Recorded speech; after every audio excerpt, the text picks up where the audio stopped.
Hello and welcome to Salute Your Sports. I'm Kamenenchev with Tom Castleman. We've got a great show for you guys today. We'll recap the NFL draft. Who are the winners? Who were the losers? Malik Willis, what in the world happened with him? Plus a look at the NBA playoffs. A lot of fun stuff on the show. Some sports trivia, betting locks of the week, and plenty more. Absolutely looking forward to a fun show touching on a lot of bases. I know we don't typically talk hockey, but pucks will be dropping and goalies will be standing on heads. So we would be remiss if we did not choose a champion for Lord Stanley's Cup.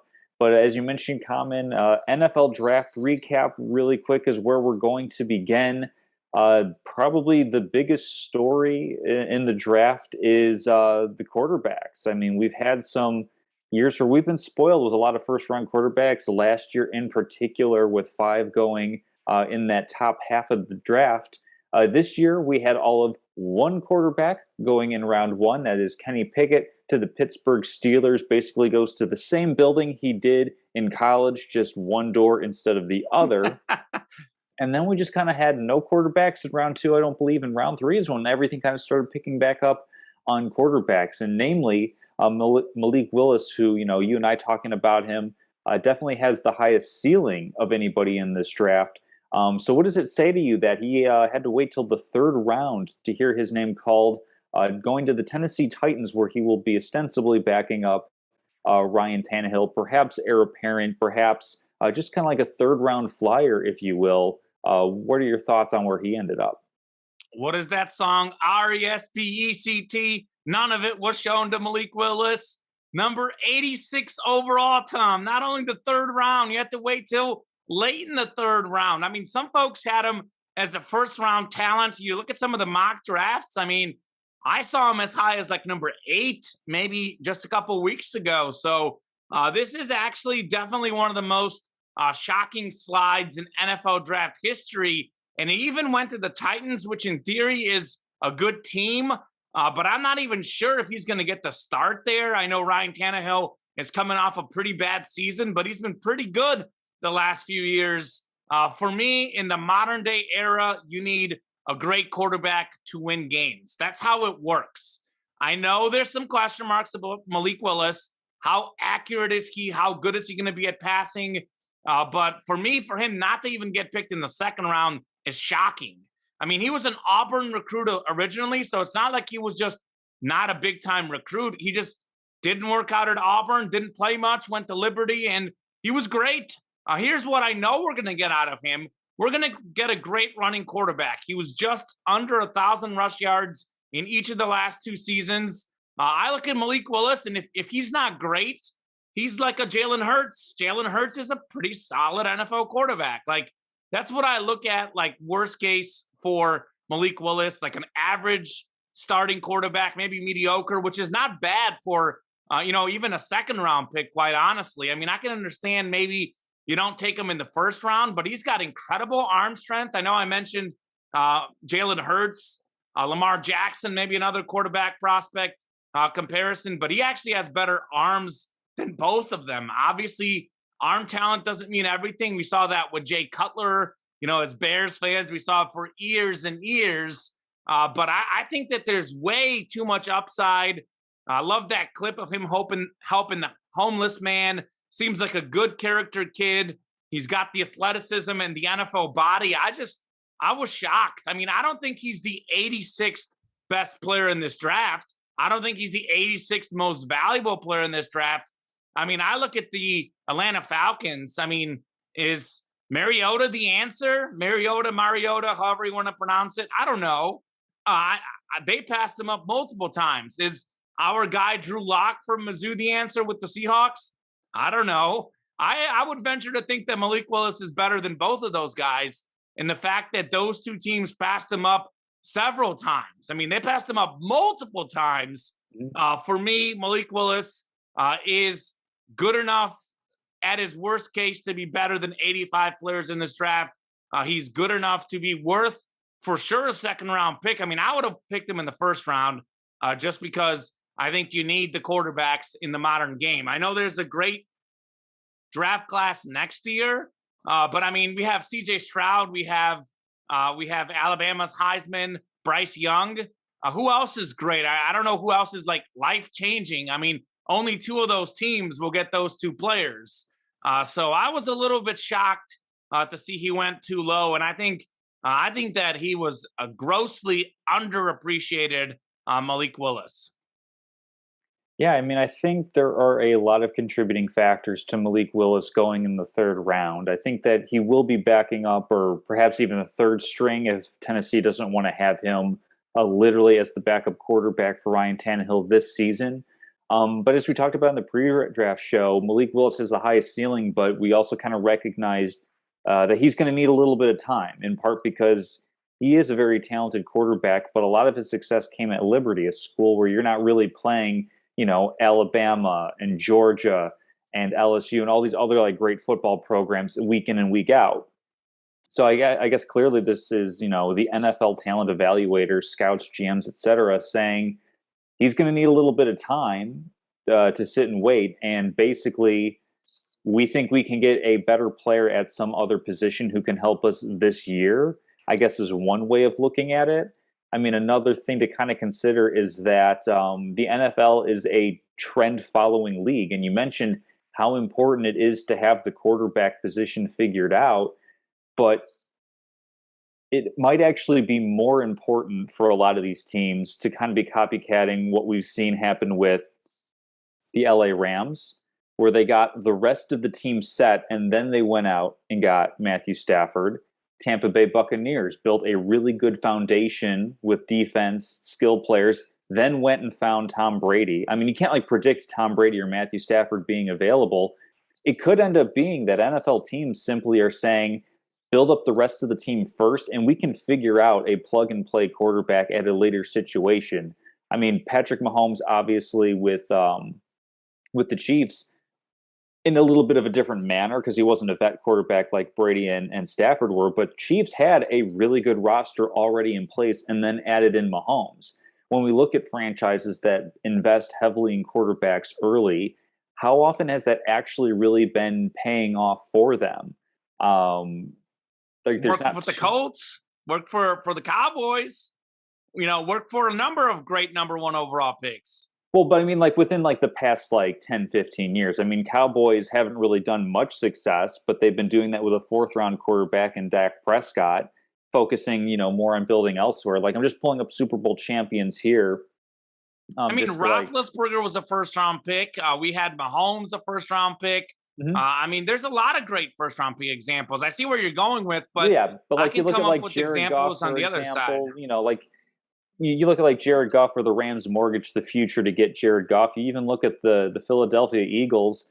They actually were able to win a Super Bowl, but kind of quickly fell off after that. So there's not one set fixed way of doing it. But if you're looking at a draft class and you're saying there is no superstar quarterback here, I think a lot of teams were basically saying, build up everything else. We'll kind of figure out what happens this year. And then who knows? I mean, Russell Wilson becomes available. All of a sudden, Denver picks him up instead of perhaps drafting a Malik Willis type of thing. So I think a lot of teams are kind of following more of this Tampa Bay, St. Louis model of kind of going more best player available when there's not a transcendent talent available in the draft. And then just kind of figuring out, picking and choosing, would you rather have Malik Willis this year or Drew Lock this year?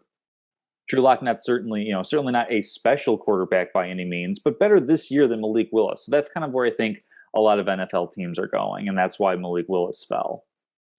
That's the reasoning for why he fell, but I don't necessarily buy into that reasoning. Mm-hmm. Obviously, a lot of it is situation by situation, and there's no way for us to know until we see what happens with these guys. But I mean, I would argue with you the opposite. I would say that the trend is that a lot of guys these days can succeed right away. They've got a lot more accessibility to playbooks. I mean, these college guys are more athletic than ever. They're more prepared than ever for the NFL. I mean, you bring up guys that, I think you look at these great quarterbacks right out of college. You mentioned Russell Wilson.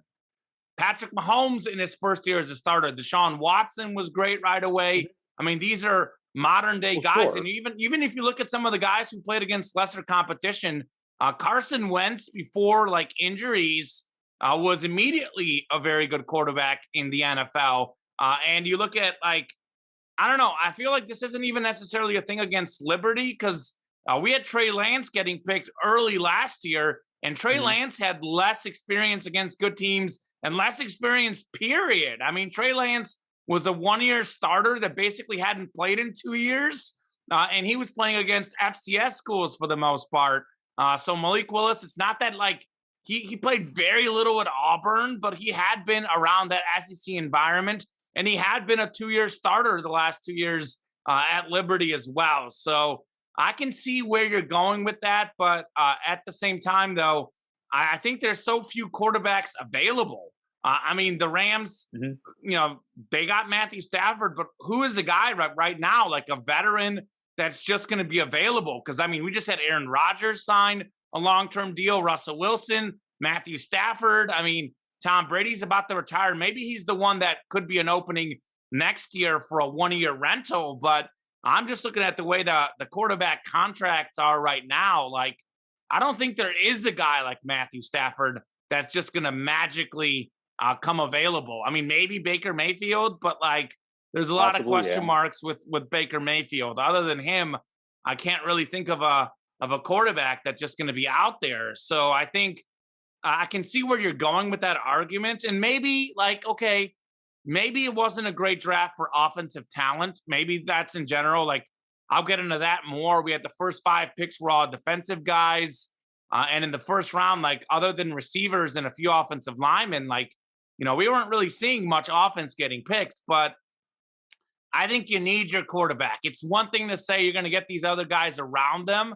But the Rams, like, they knew they needed their quarterback, and they went for him with Goff. I mean, Goff took them to the Super Bowl. Let's not forget that.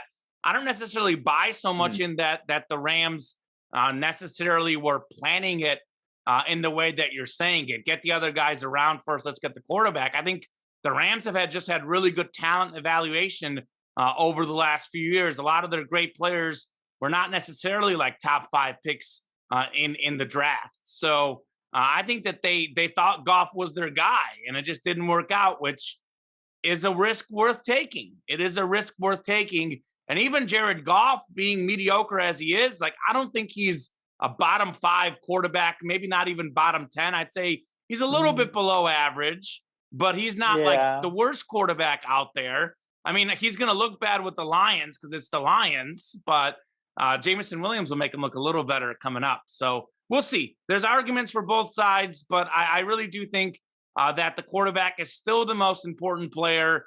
And you got to go big for a quarterback. And it's one way, like, do you do it in the draft? Do you do it in free agency? I can see you doing it in free agency, but I just don't think there's guys out there right now in free agency that would fit that bill. And you can't sit and wait around another 2 or 3 years and hope there's going to be a guy out there. I mean, you've got a big time talent right now. And I think he could probably step in and be good right away. I don't know. I think a lot of these guys are more built to step in. And I think that's kind of like old school mentality is we're going to rest them. Because I think you learn by doing. I really do. And I think Malik Willis would learn by doing, but he's probably not going to get that way unless Tannehill does get hurt. Exactly, yeah. So we'll definitely see if that's kind of like a succession plan. And, we'll see how Malik Willis does. Much like you, I thought he was, he ought to have gone higher in the draft. So hopefully he's landed in a good situation, certainly paired up with a young receiver, Treylon Burks, who we'll probably be touching on in at least a tangential way with this next topic. So best of luck to Malik Willis. Hopefully it works out with the Titans. But in terms of, just quality of draft, I mean, you can probably split the league about half and half as far as who had great drafts and who had, not so good drafts. I'm sure you'll be touching on a particular team in the next couple of segments here. But as far as like best draft, I would say maybe like, who do you think are your best like top 2 or 3 draft teams that you think that did really, really well? So again, I want to preface this by saying that just like Todd McShay, Mel Kiper, and everyone else, like, we're just here guessing. It is very hard to project next level players. College and NFL was very different.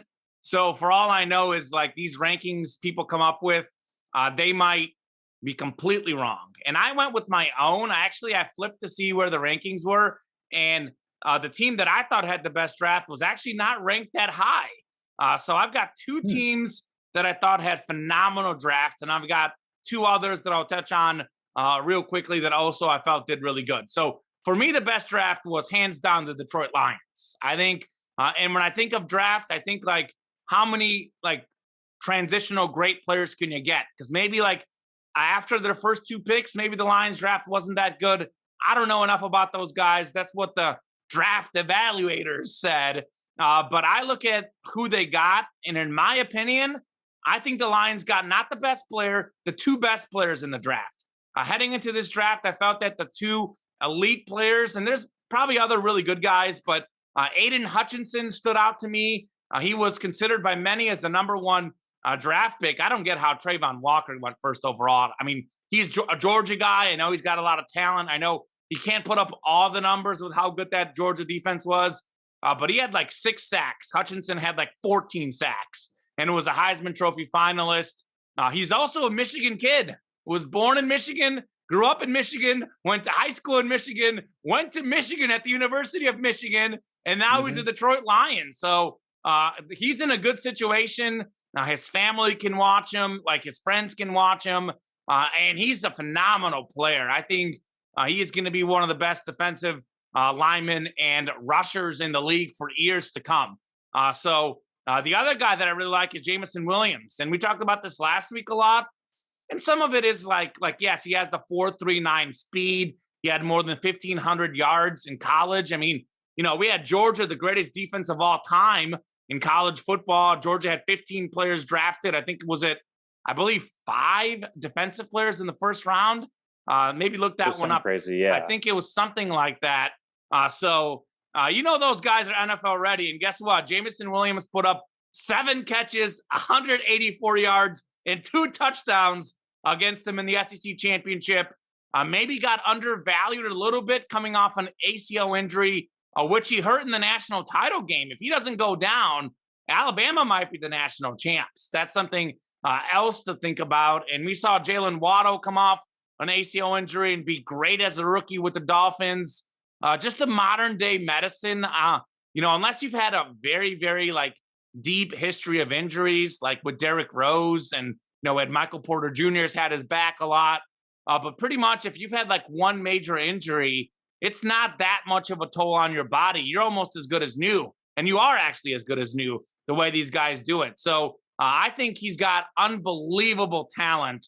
So I'm a little worried that he is with the Lions. They don't have very good players around him. I mean, Hawkinson is a good tight end. Got a solid running back in DeAndre Swift, but mediocre quarterback in Goff. So maybe his numbers won't be where they need to be right away, but I think he's phenomenal. So I thought the Lions had the best draft because I thought they actually got the 2 best players in the draft. And then I really liked what the Eagles did. And they did it, honestly, I liked not even a player they drafted. It's a player they traded for. They traded for A.J. Brown. They gave away the 18th overall pick and the 101st overall pick. So, I mean, you know, 101st overall pick, what are you going to really get there? You could get a Tom Brady and Antonio Brown, but chances are you're going to get a guy who never starts in the NFL. So, you know, high risk, high reward. But I look at A.J. Brown, more than 1,000 receiving yards each of his first 2 seasons. I had 11 touchdowns a couple years ago. A bit of a down year this last season, but he was hurt. Tannehill struggled. He missed some games. But you look at his first 3 seasons, he's, you know, right about 3,000 yards, just under, and would be at 1,000 yards a season had he played all the games. So you got yourself pretty much a bona fide number 1 receiver, and you have Devontae Smith around Jalen Hurts. So it's kind of like a chance for Hurts to prove it. What do you do with your young quarterbacks? You give them talent. We saw Joe Burrow get that talent with Jamar Chase. He went to the Super Bowl. Now the Eagles are giving Hurts the talent to see if he can prove it. And then I thought the 2 New York teams did really good to cap it off because I thought that the Giants got Kayvon Thibodeau at the number 5 overall pick, the great defensive rusher. He was projected by number 1 overall by some going into the season, and they got the great offensive lineman Neal out of Alabama. So you know how good Alabama offensive linemen are. And then the Jets, I thought, did great getting one of the best players and maybe the best name in college football, Sauce Gardner. And then Garrett Wilson, the great receiver out of Ohio State. He is, from what I hear, probably the most NFL ready right away to dominate in the league. Looking for a Wilson to Wilson connection. And the Jets got Breece Hall, who I saw was like one of the 6th best graded running backs in the last 15 years. It was like Derrick Henry. I'm trying to remember who it was. I wish I had screenshotted this. It was like Henry, Christian McCaffrey, and just Najee Harris was on there. I think Travis Etienne, who got hurt, but pretty much all of the other guys that were rated 99 were absolute hits. So the 2 New York teams, the Lions, and I really liked what the Eagles did personally. Yeah, I had, liking the Eagles and the Jets as well for a lot of the reasons that you mentioned. Just to touch on 2 different teams. One team, a franchise that I am kind of perpetually infatuated with, the Baltimore Ravens. I thought did really, really well. I know that Kyle Hamilton, the safety, didn't run a great 40 time, but you look at his tape, and this is the difference between on field what you're doing versus certain measurables. On field, a lot of talent evaluators said this is possibly one of the top 5 players in this particular draft, but because he's a safety and because he's not a burner necessarily when it comes to just a straight line run, he got devalued a bit. So if you're a team sitting right in the middle of the first round and you're able to get a top 5 player in the draft without having to do any sort of trading, I mean, that's a phenomenal deal. This is going to connect with a team I'm going to say has a bad draft later, but they also traded Hollywood Brown, who I think they picked up his 5th-year option, which means after this season, or no, it might be in 2 seasons. I'm forgetting when he's going to be a free agent, but he's due to be paid. And unlike, say, A.J. Brown, he is not one of the best receivers in the league. So if you can get a first-round pick for a good, not great receiver that's going to need a big paycheck coming up, you absolutely take that deal as well. I mean, you look at, I know mock drafts aren't necessarily the most accurate thing necessarily, but you look at the top 4 picks that the Ravens had: Kyle Hamilton, safety, center Tyler Linderbaum, rusher David Ajabo, and then Travis Jones, defensive tackle. All these guys were kind of mocked at or around somewhere in the first round. They got them at 2 of them in the first round. Ajabo they picked up middle of the second round. Travis Jones they picked up middle of the third round. So when you can get that kind of value, I just really, really liked what the Ravens did. Plus, one of my favorite looking guys heading into the draft, offensive tackle Daniel Faalele. He's 6'8", 380 something pounds. He's an offensive tackle. He's just a massive human being. So I'm rooting for him as well because I think that's kind of cool. A second team that I thought did really, really well, actually, and I'm a little bit surprised you didn't mention them, is the Kansas City Chiefs. I mean, you're looking at a team that won in a shootout with Buffalo, but certainly you don't want to be in that overtime situation where if a coin flip had gone another way, it could have been Josh Allen just marching downfield and beating the Chiefs at Arrowhead. So you get a good cornerback in Trent McDuffie, you get an edge rusher in George Karlaftis, and then the pick I thought was really, really good. Second round at the 54th pick, Skye Moore out of Western Michigan, getting a receiver who's ending up in a really, really great situation at a position of kind of sort of need for the Chiefs. I know that they've, got Marquez Valdez-Scantling. They have Juju Smith-Schuster. Glad that they got a nice short name and just Skye Moore, 2 syllables. Keep it nice and simple. So I thought the Chiefs had a good draft as well. As far as bad drafts come, and I know you probably got some ammunition loaded up, where do you want to start with teams that perhaps didn't do quite so well with their opportunities this offseason? Oh, well, I've got 2 teams, and one of them is our hometown Chicago Bears. Mm-hmm. So first off, the Bears didn't have a first-round pick. So, count that 4 against them, but obviously they didn't get any first-round talent, and they had 2 second-round picks Sure, the Bears defense is nowhere where it used to be. I'm not saying they're great, but they're pretty solid at that side of the ball, and they have good, young, talented players. Roquan Smith is a great linebacker, and Jalen Johnson is a pretty solid young cornerback. So the fact that they had one of the worst offensive lines in the NFL last season, and the fact that they've got a pretty bad receiving core. I mean, Allen Robinson is gone too, by the way. The chemistry seemed off last year to begin with him, but they have Darnell Mooney and nobody else. And Darnell Mooney is like a speedster, a guy that you want as your number 2 or your number 3 guy.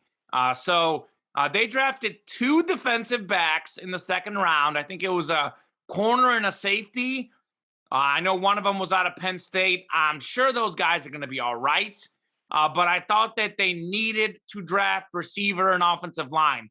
I know they went receiver in the 3rd round. I know they went offensive line later on in the draft, but I just didn't think it was right. I really didn't like what they did. I think that you need to help a young quarterback. And this is going to be a theme for best and worst draft. I think that in order to win, Tom, you mentioned that maybe get the other guys first or get the quarterback first, whatever. But you need to have an offensive line and a receiving core to win games. Like, what happens? Like, Mahomes, he's great because he's been supported in Kansas City. Joe Burrow was supported with Jamar Chase. The Bears did not get anyone great for Justin Fields. Like, I hope I'm wrong. I hope this guy they got in the 3rd round is going to be great. But my gut feeling tells me, knowing especially how bad the Bears draft offensive players, I mean, they do decent with running backs, but their track record with receivers, quarterbacks, et cetera, et cetera, et cetera. I mean, if they can't get the right ones in the 1st and 2nd round, what are the chances they're going to get them in rounds 3 through 7? So I thought the Bears did not do enough to support the young quarterback. And honestly, like, again, I hope I'm wrong. It's very hard to forecast a coordinator into a head coaching position because it's completely different.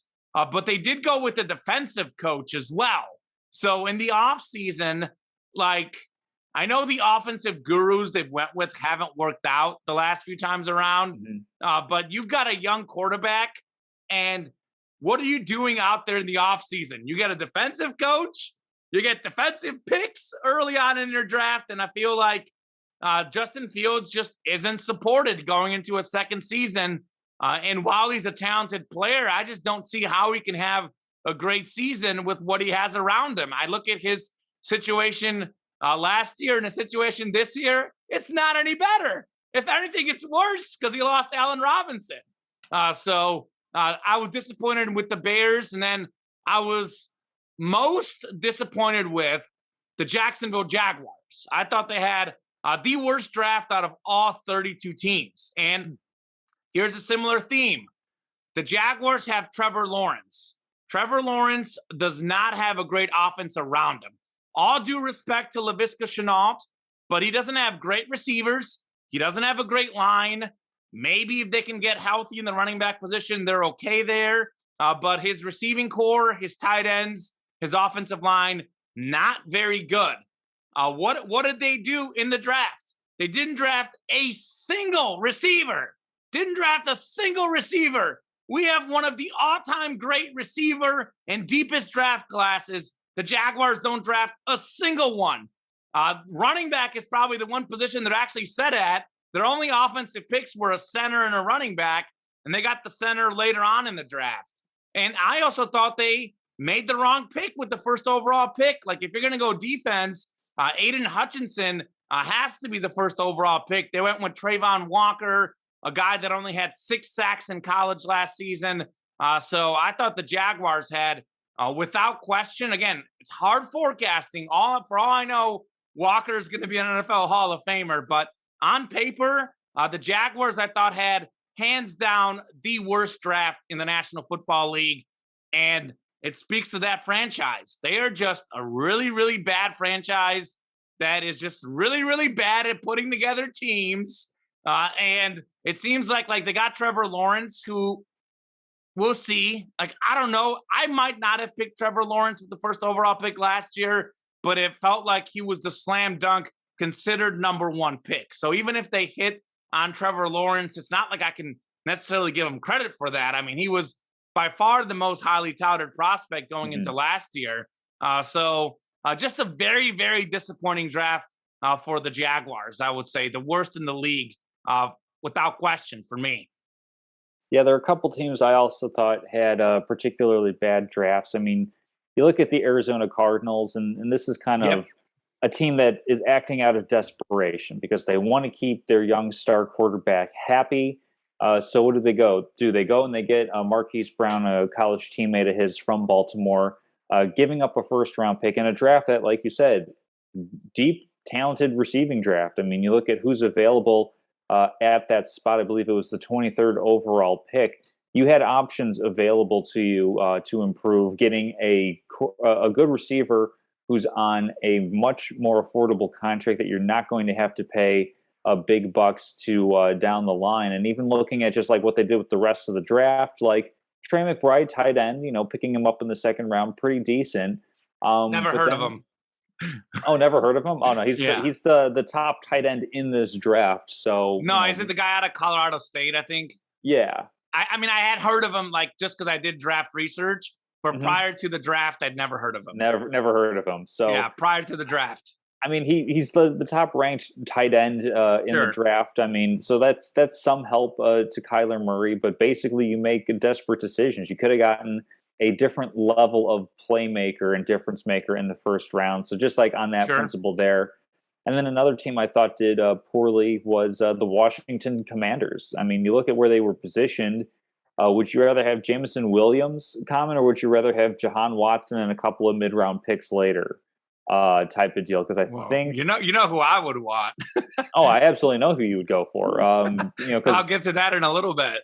Jahan Dotson, good receiver, good route runner, but the scouting profile is he's not necessarily a number one because he doesn't have quite the size. He's more of like a slot receiver, which in this NFL you definitely need to have good receiving talent at several different receiver positions. They can't all be XY receivers on the outside. You need somebody running out of the slot. But I thought Washington kind of dropped the ball on that front because if they're going to go receiver, why not go with potentially the best guy? I know Williams is going to take a little bit longer to ramp up because of the injury.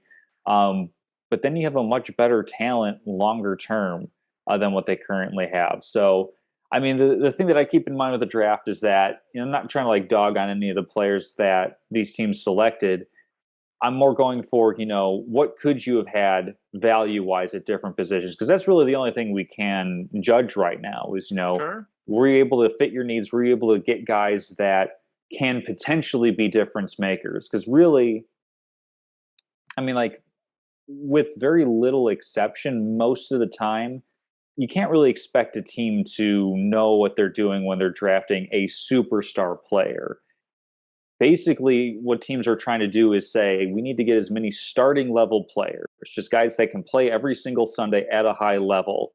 And then everything beyond that is gravy, essentially. So, Jahan Dotson, could he be a starter? Sure. I think Jameson Williams, I feel more confident in him being a starter. So I would have preferred having him on my football team as opposed to Jahan Dotson. So, I think Cardinals, Commanders both had poor drafts. I agree with you. Bears, they're limited in what they could do. I get that they felt they were getting some guys that were kind of tail end round one talents in the second round on that side of the ball that can fit a need. I get that secondary is more important in this NFL simply because of all the receiving weapons, all the great quarterback play.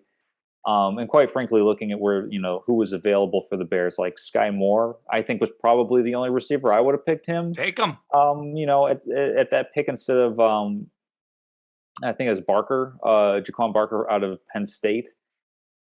But yeah, I think Bears could have done better as well. They basically just went with, the shotgun approach of get as many guys as possible and hope a couple of them stick as they fill out a roster. So, disappointing for them as well. Steals of the draft. So this is going to kind of tie into, guys that we thought or teams that we thought had the best drafts around. I already touched on, well, actually I touched on both my guys. So you can go ahead, comment steals of the draft. Yeah, I touched on my guy as well. I thought that Jameson Williams is amazing. I think he's the best player in this draft. The fact that the Lions got him at number 12 is phenomenal. I mean, only happened because of an injury. And I'll say this, the Lions are weird because they've had a lot of draft busts, but they did draft Calvin Johnson. And I'm not saying, obviously, Calvin Johnson is top 5 talent receiver of all time. I'm not saying Jameson Williams is going to be Calvin Johnson, but I think he has the potential to be an all-pro receiver, potentially a Hall of Fame receiver. The only thing keeping him from that is the team he's on.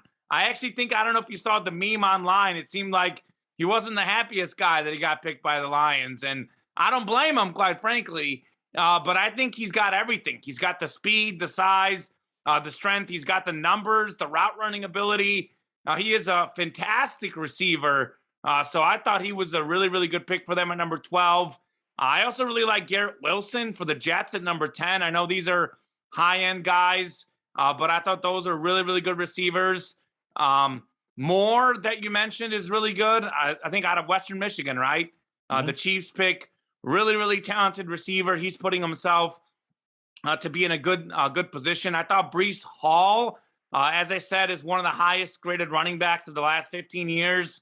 I know we get obsessed with, like, let's not draft a running back early. In fact, Tom, this was the first draft in NFL history where we had no running backs or tight ends drafted in the first round, I think I saw. So there's been some years where we haven't had one or the other, but not a single running back or tight end going in the first round. I think Breece Hall is definitely a good pickup for the Jets, getting him in the second round, where he's clearly first-round talent. The only reason he didn't go in the first round is because he's a running back. So those were all good picks. I thought, guys, I know I went with a lot of first-round guys.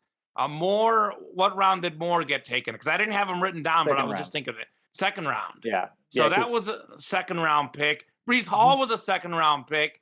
So I went with some second-round picks, but also, like, I look at those receivers. I think Wilson was number 10 and Jameson Williams was number 12. So both of those guys I thought were good early round picks that could have been higher. Also, Kayvon Thibodeau, perhaps at number 5, was a bit of a steal. He might be the second best defensive lineman in this draft. And then think about another guy you mentioned last week for Locks of the Week, a second-round pick, John Mechie, another talented receiver out of Alabama. You look at these Alabama receivers in recent seasons, like, they've been amazing. I mean, Devonta Smith, Jalen Waddle were great right away. Jerry Jeudy, I think he's going to be great now that he gets Russell Wilson. Ruggs had talent until he's decided to be, quite frankly, an idiot. But there's a lot of good Alabama guys in modern times. And it's like, if I see that receivers coming out of Alabama, I trust it a little more because I also trust Nick Saban to do his talent evaluation there at the college level. Absolutely. Yeah. I talked about Skye Moore. He was one of my steals of the draft going to Kansas City. Talked about Kyle Hamilton going to the Ravens as well. I mean, we talked about him at the top of the show. Doesn't Malik Willis kind of qualify as a steal as well, getting a potential franchise guy in the third round? That's definitely significant for Tennessee. And then Nicoby Dean from Georgia. Yes. A lot of people are raving about him. And granted, he's a little on the smaller side for a linebacker. He's coming off of a pectoral injury where he had surgery to repair it. But he's definitely one of those players where he slipped way more. Linebacker requires you to have really, really good instincts, especially because you have to read your keys and know, is it going to be a pass or a run play? And you got to know that and be able to move fluidly. And sure, he's on the smaller side. Sure, he's coming off of an injury. But how many times do we see guys who do suffer injuries, they fall because of that? But this isn't something where it's like, not to say it's not a significant injury, obviously, but you can build back your strength in the pectoral muscle. It's not as devastating as, say, like a tendon injury or a ligament injury where you can't really strengthen those things. They're not meant to be strengthened. They're either intact or not, basically. So Eagles picking him up in the third round. I think 83rd overall with the 83 pick. Definitely a steal for the Eagles as well. So I think, does that wrap it up for the draft? No, we got one more We topic got one of more, and best career. I want to say Yeah. one more thing, Tom, before Mhm. you hop off that. I was watching the second round in the draft at one point, and you know where they have that best available line? We were Mhm. like, I feel like early in the second round, mid in the second round, and it kept saying like Dean and Willis were the next two best available guys. And the fact that those guys literally slipped like 30, 40, 50 picks past where they were best available, those are really good ones. Actually, I had Malik Willis written down here, and I just didn't, I didn't even say it. But Willis, I Mhm. think, as a third rounder is a steal, and Dean for sure. He was, I believe, I think it's called the Mike linebacker. He was the one calling out the defensive play calls on perhaps the greatest defense of all time. So that tells you enough that Mhm. the guy has football instincts. I know we get so caught up in athleticism, and that matters. But if you have good instincts, if you know how to be at the right place at the right time, and you have, you know how to position yourself, goes a long way. And he's definitely really good at that. A huge steal for sure. And another reason why the Eagles had a great draft. Mhm. Absolutely. So as far as, best players, this is probably going to line up with where we were last week. But for me, I talked about Evan Neal, being the best tackle in the draft, perhaps best player in the draft. I think he's just going to be somebody that, we don't really talk about offensive linemen with the same, appeal and fervor that we do quarterbacks or running backs or receivers or edge rushers. But I think he's just going to be really, really solid in New York for a really long time. And keep beating this drum. Kyle Hamilton. Ravens seem to do pretty well when they get safeties in their building. So when you Ed take a Reed. talent like him, I think he's going to have a phenomenal career for Baltimore as well. Those are probably like the top two guys. I mean, quarterback is so hit and miss. Like we can definitely say Malik Willis for sure is going to be great, but you have such a limited window to make an impact. Like if you're an on the fence kind of like cornerback or safety or a linebacker, you can still make a team on special teams, for example. You can still be a backup. In quarterback, I mean, you pretty much have one, maybe two opportunities, and then you're done. If you're lucky, you can kind of go like that Andy Dalton route, where like you're the guy for a really long time in Cincinnati, and then still hit a couple spots on the way out.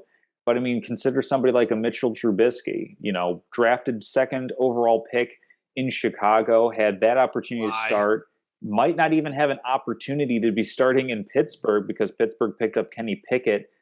So that's going to be a pretty contentious QB battle as far as who's going to be, most ready to help Pittsburgh this year specifically.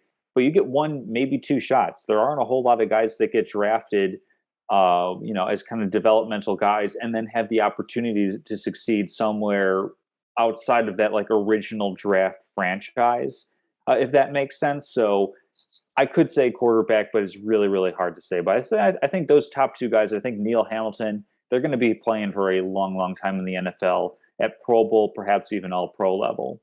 I also really like Neil. Again, it's part of it is trusting Nick Saban. Nick Saban does Mm-hmm. really good with all of these picks. How many Alabama players do we see succeeding in the NFL? So Neil is one that I had written down. I think that Aiden Hutchinson is going to be great because I think fit is very important. There's a sort of like comfort level. I know it like maybe it's one of those things that are overhyped, but I believe in it. I think having comfort with the location does just give you that little bit of extra just Mm-hmm. feel and juice to it. And I think the fact that he's a Michigan kid ending up in Detroit, I think that's going to be really, really good for him. I think as a young kid, like, some of these guys maybe get homesick. Maybe it will be a little bit easier for him to go home, a little bit easier for parents and family to attend games. So, easier for him to go home on, sometime like maybe there's a bye week. He wants to go to a Michigan football game, just other stuff he can do. And Aiden Hutchinson, I think, is a transformational talent. I think he's a really, really good edge rusher. So I think he's going to have a great NFL career. I mean, again, Jameson Williams, I know I sound like a broken record, but I think he's the most talented receiver. For him, it's a matter of maybe getting him a better quarterback, maybe improving. That's the one good thing about a receiver. you can get opportunities after your first contract. And if he doesn't like, the Lions, he can go somewhere else and be a great receiver elsewhere. I do think we haven't really talked that much about this guy. I'm not necessarily saying he's going to have one of the best careers of anyone, but I do think Kenny Pickett is in a great position to succeed, just like Mr. Hutchinson, even more so. He's like practically, like you said, next door. Pittsburgh Panthers and Pittsburgh Steelers are right next to each other. So he's very familiar with the area, like extremely familiar with the area, actually, Kenny Pickett. And actually, he's got some pretty good receivers. I know they lost Juju Smith-Schuster, but they do have really good guys. Deontay Johnson he is a really solid receiver. They've got Pat Freiermuth, I think is how you pronounce it, is the great tight end. Najee Harris is a great receiving player. And they have really, really talented players in Pittsburgh. Mike Tomlin is just a phenomenal coach, never had a losing season there. And Najee will do a good job running the ball. He'll be a good job pass catching the ball. So Kenny Pickett doesn't necessarily have to be an incredible player to succeed, because in all honesty, people won't listen to this. But if you look at Terry Bradshaw's career, and I know Terry Bradshaw played in a different era. I know it was way, way different back then, but Terry Bradshaw was barely competing more than 50% of his passes. He had a Hall of Fame career. He had nearly the same amount of interceptions as touchdowns. Terry Bradshaw could have had the exact same numbers in any era and not won the 4 Super Bowls, and he wouldn't be a Hall of Fame quarterback. I'm not saying Kenny Pickett is going to win 4 Super Bowls. That's not going to happen. But he can win a Super Bowl in Pittsburgh. If there's a team that can win with an average quarterback, it's the Steelers, because they got TJ Watt.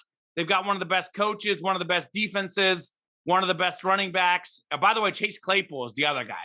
Deontay Johnson. Chase Claypool might be even better. So Kenny Pickett is definitely in a situation where he can succeed. And all due respect to our guy, Mitch Trubisky, I know obviously Mitch is better than he showed in Chicago because the Bears are a mess, but I don't think Mitch is the answer in Pittsburgh. He might start day one, but I think Kenny Pickett's got better upside and is a better player than Mitch Trubisky personally. I think Pickett is going to be the long-term starter in Pittsburgh. Absolutely. And don't forget, we'll have some Pickett's to Pickens touchdowns as the Steelers picked up George Pickens as well. So the Georgia talented guy. Exactly. Right? He was a huge guy, got hurt. That's another, talk about steals of the draft. That could be one. Absolutely. Yeah. Kind of coming off of an ACL injury, but some of my favorite videos are how dedicated he is to run blocking. He's going to fit right in with the Pittsburgh Steelers. So that wraps it up for the Shield. I don't know. One more thing. I did want to add something. I don't know if you have anything else to add. Just wanted to give a couple of numbers, things that stood out in the draft, Tom. I did want to say first 5 picks were all defensive players. The second time ever that's happened. Crazy how the NFL is all about offenses, and you think you got to get offensive players to win. Maybe there wasn't great offensive talent outside of the receiving position, but interesting to see how many teams went with defense in this draft. And then 15 players drafted by Georgia, or 15 draft picks out of Georgia, the most ever by a team. And I think that speaks to Kirby Smart. I don't know how closely you follow college football recruiting, but over the last 5 years, Georgia actually has had the number 1 recruits in the nation most often. It's been Georgia number 1, Alabama number 2. If you were to average the recruiting ranks over the last 5 seasons, which is shocking because I think everyone assumes that Alabama always gets the most high-end talent, but actually it's been Georgia the last few years. And for them, it was getting over the hump, winning a national championship. Well, they did it. So hats off to Georgia and what they were able to get done in this draft. And I think a lot of those guys, like the Georgia picks, the Alabama picks, I just feel like those guys will be NFL ready. Absolutely. So moving to the NBA now, we've got the semifinals, conference semifinals already underway. I believe we are one game deep in all four of these series. So we'll start with perhaps the most contentious of all of them. We've got Milwaukee currently up 1-0 on Boston. Not a particularly close game in game one, but certainly one where it's going to be a battle because we're talking about two really good defensive teams and defense travels. You might not be hitting a shot, but you can always put forth effort on defense. Does Milwaukee, with its 1-0 advantage currently, come and win the series in your mind, or does Boston make a mini comeback, we'll call it, win out the series, winning 4 of these next 6 games? So I actually thought, like, when we were originally making these picks, and it might end up being in between, I thought this felt like a 7-game series. But from what I saw in game one, I'm actually starting to think that this could be a rout in Milwaukee's favor. I'm definitely picking the Bucks. It's just a matter of whether it's going to be 5, 6, or 7 games. I was leaning 5 or leaning 7 when the series started. Now I'm more in that 5 to 6 range because put this into perspective, what the Bucks did game one. Giannis was 9 for 25 in game one. Drew Holiday was 8 for 20. Chris Middleton, who was Milwaukee's second best player, obviously is injured, won't play this series. I think he's out for the whole series. And then we had Brook Lopez and Wesley Matthews, 2 other starters, combined for 11 points. So pretty much your 5 guys who've been your 5 starting players all season, all 5 did not score the ball or shoot the ball at the level they're used to. They got contributions from Bobby Portis, another double-double as he enters the starting lineup. Grayson Allen, again in double figures, 11 points. Pat Connaughton played well. I mean, I talked about this last week, but it's always next man up for the Bucks. And as you mentioned, defense travels. They're a great defensive unit. They're a very cohesive offensive unit. So the fact that they won by 12 points on the road in Boston with pretty much their entire starting lineup that is normally their starters, none of them playing up to the par or even being there as far as Middleton as to what they've been used to this year, last year, et cetera, is wildly impressive. Ton of credit has to go to Giannis Antetokounmpo. He got a triple-double. That is what all-time great players do. That's what Magic Johnson did for years with the Lakers. By the way, check out Magic Johnson's Apple TV documentary, an absolute must-watch. Magic found the ways to contribute if he wasn't scoring. LeBron James has been doing it for years. Kevin Durant didn't do it last series. You talked about how he wasn't rebounding. Well, Giannis got a triple-double when he was off his game. So wildly impressed by him. And okay, yes, I know Tatum and Brown didn't shoot well either. It was a bad game for Boston's offense. But, like, it's the same thing as we said last series, Bucks and Bulls. Like, neither team shot the ball well in game one. Like, yeah, Celtics didn't shoot the ball well, but neither did the Bucks. So will Boston Stars improve? Yes. But will Giannis go 9 for 25 again? I don't think so. So I really think Boston's in trouble. I think this game 2 is a must win. If they lose game 2, this could be a 5-game series or, dare I say, a 4-game series. Boston wins game 2, we're probably looking at, 6 to 7 games maybe.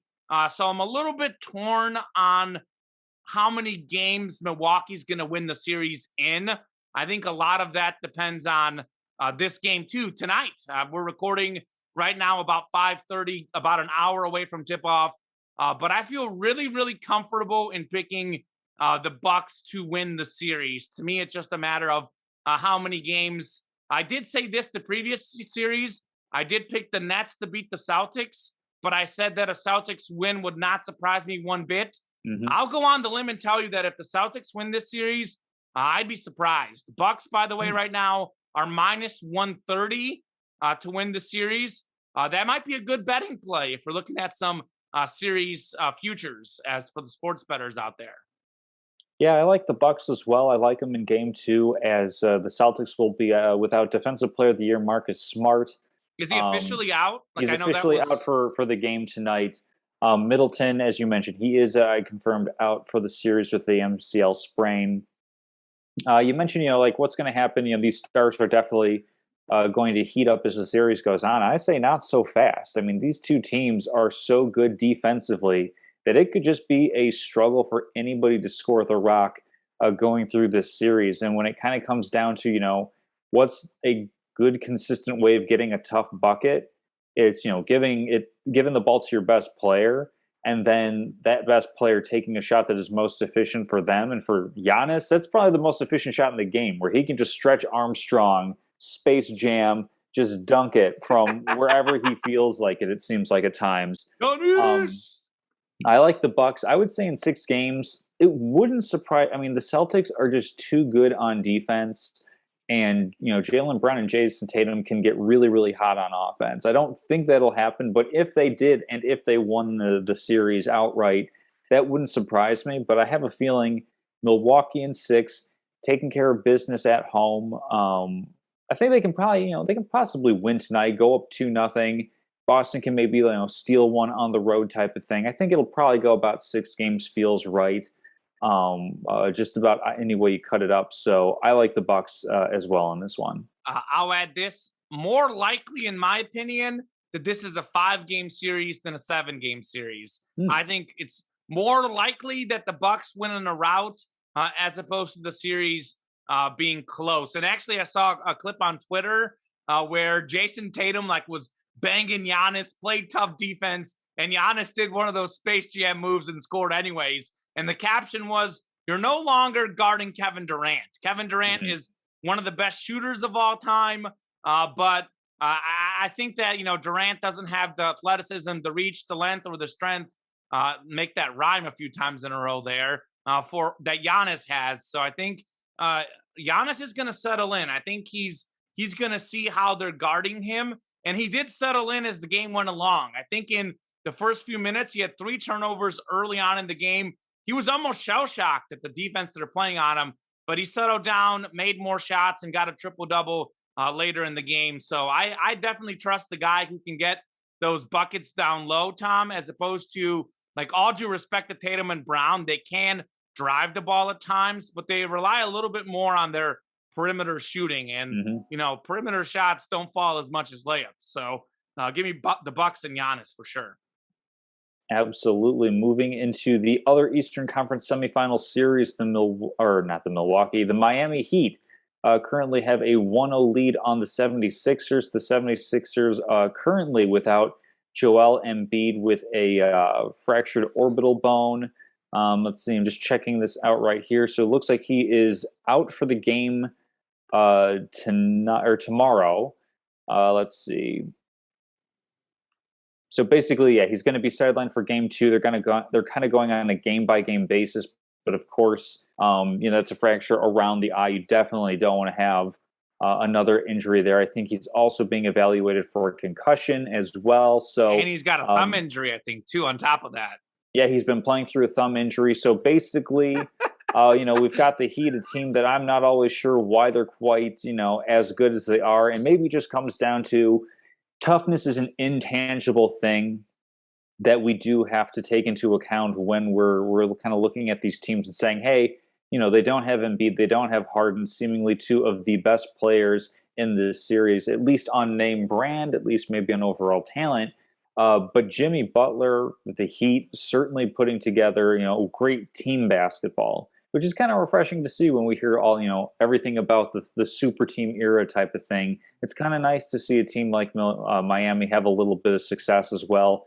And kind of begs a fun sports question that we could maybe touch on in lieu of statement of the week for myself, because I don't necessarily have one there. So maybe we can touch on a fun hypothetical with Miami toward the end of the show. But Heat 76ers going to be playing tomorrow. Common, how do you see this one shaking out? Do you think 76ers can make a comeback, or do you think they're pretty much toast without their MVP candidate? They're toast. And I actually think the Miami and the Milwaukees of the world are actually putting that super team strategy. They're putting it to a test, a challenge.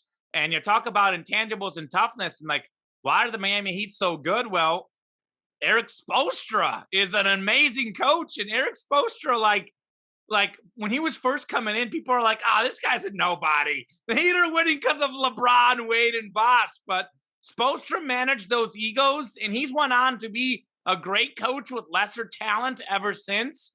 Jimmy Butler, we talked about, like he's kind of like the playoff Rondo, playoff Butler, takes his game to the next level. And they've got a lot of really, really good players. I mean, all those Kentucky players that always are high picks, like Bam, Tyler Hero, like these are Kentucky Wildcat players. I mean, Kyle Lowry was a good player for years to come.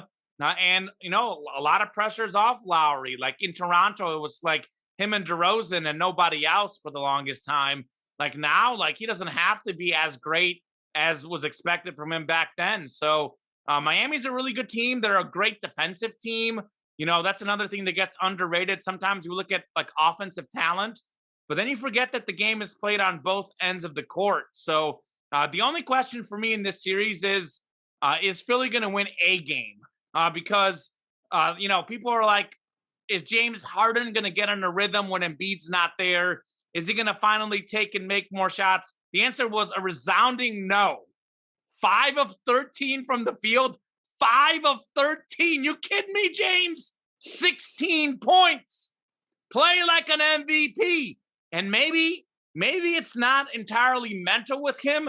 Maybe it's physical. Maybe he's not in as good of shape. He can't beat guys off the dribble the way he was. He's coming up off on his shots. Like, maybe he's over the hill. He's had a lot of injuries the last few seasons. So I don't see James Harden right now. Like, if we're being honest, James Harden is – because he's a pretty good passer. But without having Embiid there, he doesn't really have enough really good guys to pass the ball to. So, with Embiid, James Harden is still borderline, like, top 15, top 20 player. I mean, I don't think he's top 10 anymore. That much we can agree on. But he's only like a top 15, 20 level player if he can use his passing ability. Because, James Harden, multi-time scoring champ in the league, but his greatest asset is his passing. I think he was like, I want to say, second in the league in assists this year. So he did really good with passing the ball, but he doesn't have anyone to pass to. Like without Embiid there, he's the only elite level, scorer on their team. I know they've got Tyrese Maxey, who's like a pretty good player, but Tyrese Maxey does good when he's got open looks. With Embiid gone, like the open looks that Maxey would get, that, Danny Green would get, like those guys aren't going to be as good if Embiid's not there. So Harden is not like a top 20 level shooter or scorer right now. So if you're being honest with their roster, they really don't have anyone that is in that top 10 or 20 level talent on their team. And Jimmy Butler may be the only guy in Miami, but like Miami's role players are way better than Philly's role players. I mean, their team was constructed around Harden and Embiid, and, Embiid's not there, and Harden might as well not be there the way he's playing right now. So this is going to get ugly. Even if Embiid comes back in game 3 or 4, there's a lot of injury concerns there. Like, if we get him at 100%, like, can Philly win a game at home? Sure. But I'm skeptical that we're going to get him at 100. This is a 4 or 5 game series. I think Miami's going to crush them in game 2. And Philly can maybe get one on their home court, but I'm not sure that they will, honestly. I don't know that they're going to win a game in this series. This is clearly Miami. Miami will win in a landslide. It's just a matter of whether Philly gets one game. Maybe Harden winds the clock back and has one of those games. Maybe Embiid comes back for a game and inspires his team. But Miami is the easy pick here. Absolutely. I think that Miami is going to take advantage of Embiid being out because, I mean, of course, it's, the most obvious comment in the world. When you don't have your MVP candidate, you're going to be a much worse team. And part of it's also like positionally based. Without Joel Embiid, who matches up with Bam Adebayo? I mean, Adebayo isn't necessarily a superstar, I would say, but he's an all-star. Underrated player. He's an all-star, and more importantly, he's a really talented role player who knows exactly what his role is. It's play good defense, it's get rebounds, it's crash the boards. And when you don't have a player on the other side, I mean, Tobias Harris size-wise can maybe match up with Bam Adebayo, but certainly not in play style, which is really, really important. As you were mentioning, the difference between Giannis and Kevin Durant. So I think probably gentleman's sweep, 5-game series. Maybe if Joel Embiid comes back, it pushes to 6. But, I think Miami jumps on, the first 2 games, obviously. If Embiid's not back for game 3, I think they can definitely jump on one there. And then it just kind of comes down to a race against the clock. Is Joel Embiid going to come back in time to make a bit of a difference for Philadelphia to win a game or 2? Or is this going to be a pretty clean break and end to a season in a fairly disappointing fashion? I mean, I think regardless of who you think is going to win or who you want to have win, the series and the playoffs are definitely worse off without Joel Embiid available. And it's really unfortunate that, he's dealt with back issues and, leg issues and ankles and everything. And, just kind of like a chance blow to the face is what sidelines him. It's just, one more thing that doesn't necessarily kind of fit into like the injury prone, like a recurring injury. It's more of a freak injury than anything else.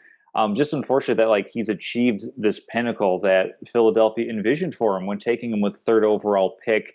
The Sam Hinkie trust the process of accruing, transcendent talent, and to have him derailed by this. I mean, this could have been a really, really fun series, and unfortunately, it's going to be pretty quick and messy one. Yeah, one more thing that we can't fail to mention, that injury happened when they were up 29 points with about 4 minutes to go in the history of the NBA playoffs. With 4 minutes left in the game, any team up 25 or more has never lost the game. Mm-hmm. I know it's Doc Rivers, Mr. Coaching Choke Artist. You are not going to lose a 29-point lead in 4 minutes. Doc Rivers has to be one of the most overrated coaches in NBA history. Great, you won a title with the Celtics. Yeah, you had KG, you had Paul Pierce, you had Ray Allen, you had Rondo at a time that the NBA was, quite frankly, at its weakest. It was right after the Shaq and Kobe era, right before LeBron came up, right before the Spurs were reloading. I mean, that was the Lakers team with Kobe and Paul Gasol. Like, that was not like an amazing Lakers team that they beat in the finals. Doc Rivers was kind of like Mike McCarthy. Mike McCarthy won a Super Bowl with the Packers because they had Aaron Rodgers and actually got him defense and such. I'm annoyed with Doc Rivers. I've had enough of that, man. Like, he doesn't man up. Like, it's like, oh, we're down 3-1. It's not on the coach. Like, yeah, the players play the game. Players matter, but this keeps happening to Doc. He keeps blowing these leads. He keeps joining these super teams with great players, and he keeps not getting the most out of his players. Like, I would not put Doc Rivers in the Hall of Fame personally. If I was picking Hall of Fame coaches, I'm leaving him out of the Hall of Fame. I don't care if he has a championship. Eric Spoelstra is the considerably better coach in this series, and I think that Doc is just overrated. That's certainly a take worthy of statement of the week, but we're getting it right in the middle of the show right here. Sure. Going to the Western Conference, Warriors, Grizzlies. I think this was the series that going in was one of the most exciting ones that we could be looking at. Wild finish with Ja Morant just a little too much, not able to close out on that last possession of the game. Warriors able to, quote-unquote, steal a game on the road, entering Game 2 as 2-point favorites. Common, how do you think the series is going to go? Do the Grizzlies have enough to make this 7 games of back and forth? Maybe the older point guard Steph Curry against the young new guy Ja Morant. How do you see this one playing out? So I'm a little torn about this one as well. Like, going into compare this to the Bucks and Celtics series. Going in, I had the Bucks in 7. I had the Warriors in 7. I thought that those would be really, really tight series. I know Game 1 was tight. I know it was a 1-point win. But keep this in mind. Draymond Green got ejected in the second quarter. Mm-hmm. So the Warriors were on the road without one of the best defensive players in the league. And quite frankly, like, granted, very low-level all-star, but he's right at that all-star level. He's been there multiple times. You factor in his passing, his defense. He's significant to them, yeah. He's an all-star player. So you were down an all-star for the entire second half. And you still didn't lose. I think when he went out, it was like a 1-point game. So, the Grizzlies weren't able to make any traction without him. Klay Thompson was 6 for 19. Steph was 8 of 20. I think he was like 5 of 12 on threes. So a little bit better on threes than twos, which is weird in itself. I guess it is Steph Curry, though. But my point is that Draymond missed the entire second half. Steph and Klay didn't play great. Jordan Poole went off and that's the thing, like Jordan Poole is the X factor. 31, 9, and 8. This dude is playing at an all-star level. You take Jordan Poole in the playoffs this year, he is hands down an all-star. And the Warriors have like 5 all-star level players, honestly, like Curry, Klay, Jordan Poole, Draymond Green, and Andrew Wiggins is right there. He did make the all-star team this season. Andre Iguodala hasn't even played in this series. He's been hurt. Gary Payton, whenever he gets a chance, Gary Payton plays amazing. Like, the dude is really good on both ends. He's a very athletic player. He can actually shoot the ball. He's great on defense. Like, this Warriors team is really good. And Ja Morant seems to be off a little bit these playoffs. Like, I know, like, he's putting up numbers, but you look at his field goal percentage. He was a guy that was one of the more efficient players in the regular season. He's missing a lot of shots. Like, he's kind of becoming from an efficient scorer to more of a volume scorer in the playoffs. And they're going to need him to be efficient. And something to think about in this series, Jackson Jr.'s like okay, but he's more of like a big guy who shoots. He's not really a traditional big guy. Like, Steven Adams isn't even playing. And the other guy that plays, like, they're not post scorers. So the Grizzlies are like the Warriors. They're both very guard-orientated teams. I know some people said that the Grizzlies' size could give the Warriors some trouble on the guard size, but I look at it this way, like, the Warriors do it with their perimeter players. All due respect to Ja, Desmond Bane, Dylan Brooks, I would rather have Steph, Klay, and Jordan Poole. I really would. And I think the Grizzlies are just a little bit young, and they're still learning how to win. Last year, they got in the play-in tournament. They won in the play-in tournament, got in the playoffs. They lost. This year was the next step in their evolution. They won a series, but I think they're overmatched in this series. A lot of it is game 2. A lot of it depends on this game 2. Like, I think if Memphis wins game 2, we could be at a 6-7 game series. But if they lose game 2, this could be a 4 or 5 game series. Like, I think, like in the Bucks series, if the Warriors win game 2, the Bucks win game 2, it's over. If Memphis and Boston can squeak out a game, they'll make it a series. But I definitely think the Warriors are the team to beat in this series, without question. Yeah, I like the Warriors as well. I mean, Draymond getting kicked out, not even for kicking Steven Adams betwixt the legs. I think that the Warriors probably going to win, say 6 games. I think Memphis has enough grit to pick up a couple of wins along the way, but I think it's definitely going to be tough. I mean, I think that without, like, talking to that line that you said about, the size is going to give problems to Golden State. Well, Steven Adams is out, and he's really gritty. He's not necessarily a post scorer, but he's going to make you work. Xavier Tillman, decent role player, but certainly not to the caliber that Steven Adams is. So I think Golden State will heat up just fine. They'll probably win this one. I would say, again, 6 is a good number. I don't think that Memphis can push this one to 7.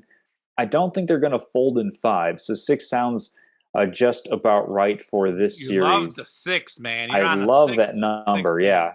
Well, I mean, I think Heat in 5. Okay. Did I say Heat in 5 or did I say Heat in 6? I might have said... No, I think I said 5 because Joel Embiid is out. But one that I don't think is going to go 6 games, Phoenix and Dallas. Devin Booker coming right back, playing really well, of course, and this one feels like it could be 4, quite frankly. I mean, like, props to Luka and everything that he's doing, but just like looking at what Phoenix can do, they are like large, long, athletic, really talented players on the defensive end. And, Dallas can score, certainly. But they just don't have, kind of like 76 just don't have a matchup for Bam Adebayo. Who do the Mavericks have for DeAndre Ayton and what he's able to do for the Phoenix Suns? As well as Luka can play, like he had an outstanding stat line. I don't have like the exact numbers in front of me, but isn't it like they've actually lost more of those games that Luka has had in the playoffs than they've won, where he goes for like 40 points, 10 rebounds, 10 assists type of thing? I'm not sure the exact stat on that, but I can tell you his stat line in game one was 45 points, and he shot like 50% from the floor. So it wasn't like one of those volume guys. 45 points, 12 rebounds, 8 assists for Luka, and they still lost. And actually, it was a 7-point game, but they were down like 15 to 20, a large points of the game. Mavs made it closer late. I mean, it was never in question. Yeah, I'm a little torn whether this is going to go 4 or 5. I can see it going 5. I can see Dallas winning a game, but I think it's all Phoenix. And you talk about Phoenix defensively. Phoenix has shot better than 50% from the floor in all of their playoff games so far. So they've been phenomenal shooting the ball. Chris Paul had a 14 for 14 game against the Pelicans. He can barely miss. 7 of 13 this last game. I know he started 5 of 6, got a little bit colder late.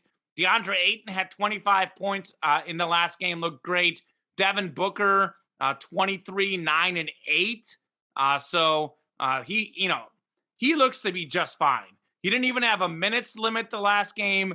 He'll be fine. And Bridges, I don't know if you caught the game, but late in the game, he had one of the best blocks I've ever seen. It was like a wide open 3-point shot. Here I am. It's like, oh, Dallas got a wide open 3 out of nowhere. Bridges comes into the TV and smacks it away. Phoenix is really good. They've won 10 straight over Dallas, by the way, counting the playoffs. The last 10 times they've played, it's been all Phoenix. I do think Dallas has a really good defense, actually. They've improved that greatly. Similar to the Grizzlies. We had Dallas won their first playoff series since 2011, since they won that championship over LeBron and the Heat with Dirk. They need a little help to take the next step forward. Luka needs a little help. I think that, a lot of people maybe underrated Jalen Brunson. A lot of people underrated their defense. Maybe they underrated their supporting cast. But at the same time, though, Jalen Brunson had a career series against the Jazz. Like, as you like to say, what is that one you say to the mean? Say that again. What's your line? Regression to the mean. Regression to the mean. Like, Jalen Brunson's a very good player, but, he's not going to be averaging 30 points per game consistently in a series. They needed that type of performance to beat, quite frankly, a choke-arting playoff Jazz team. They can't expect that consistently from him. And it showed in game one because he was pretty cold. Got some shots to go late in the game, but most of the game, he wasn't doing anything. So, yeah, Dallas doesn't have the same talent to Phoenix. Phoenix is better on both ends of the floor. Phoenix wins comfortably here, comfortably. And one more thing I want to add, because we are wrapping up our NBA chatter, but I think that we've seen on a lot of injuries in recent years in the NBA. Part of it is because guys, I don't think are playing enough, which is a whole nother thing to get into it. If your body's not used to injuries, I know the whole COVID threw people off, but I think that teams are playing with, I've noticed, like a greater sense of urgency. I know we have this line, this like sort of like assumption, like you'll take care of business at home and then you'll lose on the road. And I know this may not be the case, but a lot of times it feels like teams are willing to give away a game here or there. But I think teams are not looking to do that as much. I think a lot of these teams currently have more of the killer instincts, and that's because we've seen all of these injuries. And I think a lot of these teams would like to take care of business as soon as they can so they don't have an injury. So I think some of these, like, they'll take care of that one. They can't win the game on the road. They'll falter in a game. I'm actually thinking, like, the more and more I think about it, I thought, like, a lot of these second-round series I thought would be very evenly matched. I think a lot of these actually are not that evenly matched. I think we're going to see a lot of 5 or 6 game series. I mean, we had a lot of series in the first round that were tied 2-2, and a lot of them ended in 6. We didn't have any 7-game series. Mm-hmm. So, and I do think that I only thought the Heat Sixers would be close because I thought Embiid was going to play. Like, he got hurt right after our show last week. I think that it's going to be Phoenix. I think it's going to be Golden State. I think it's going to be Milwaukee. And it's going to be Miami. And I thought that 3 of those 4 would be close. I wouldn't be surprised if the other team wins, is what I was kind of thinking last week.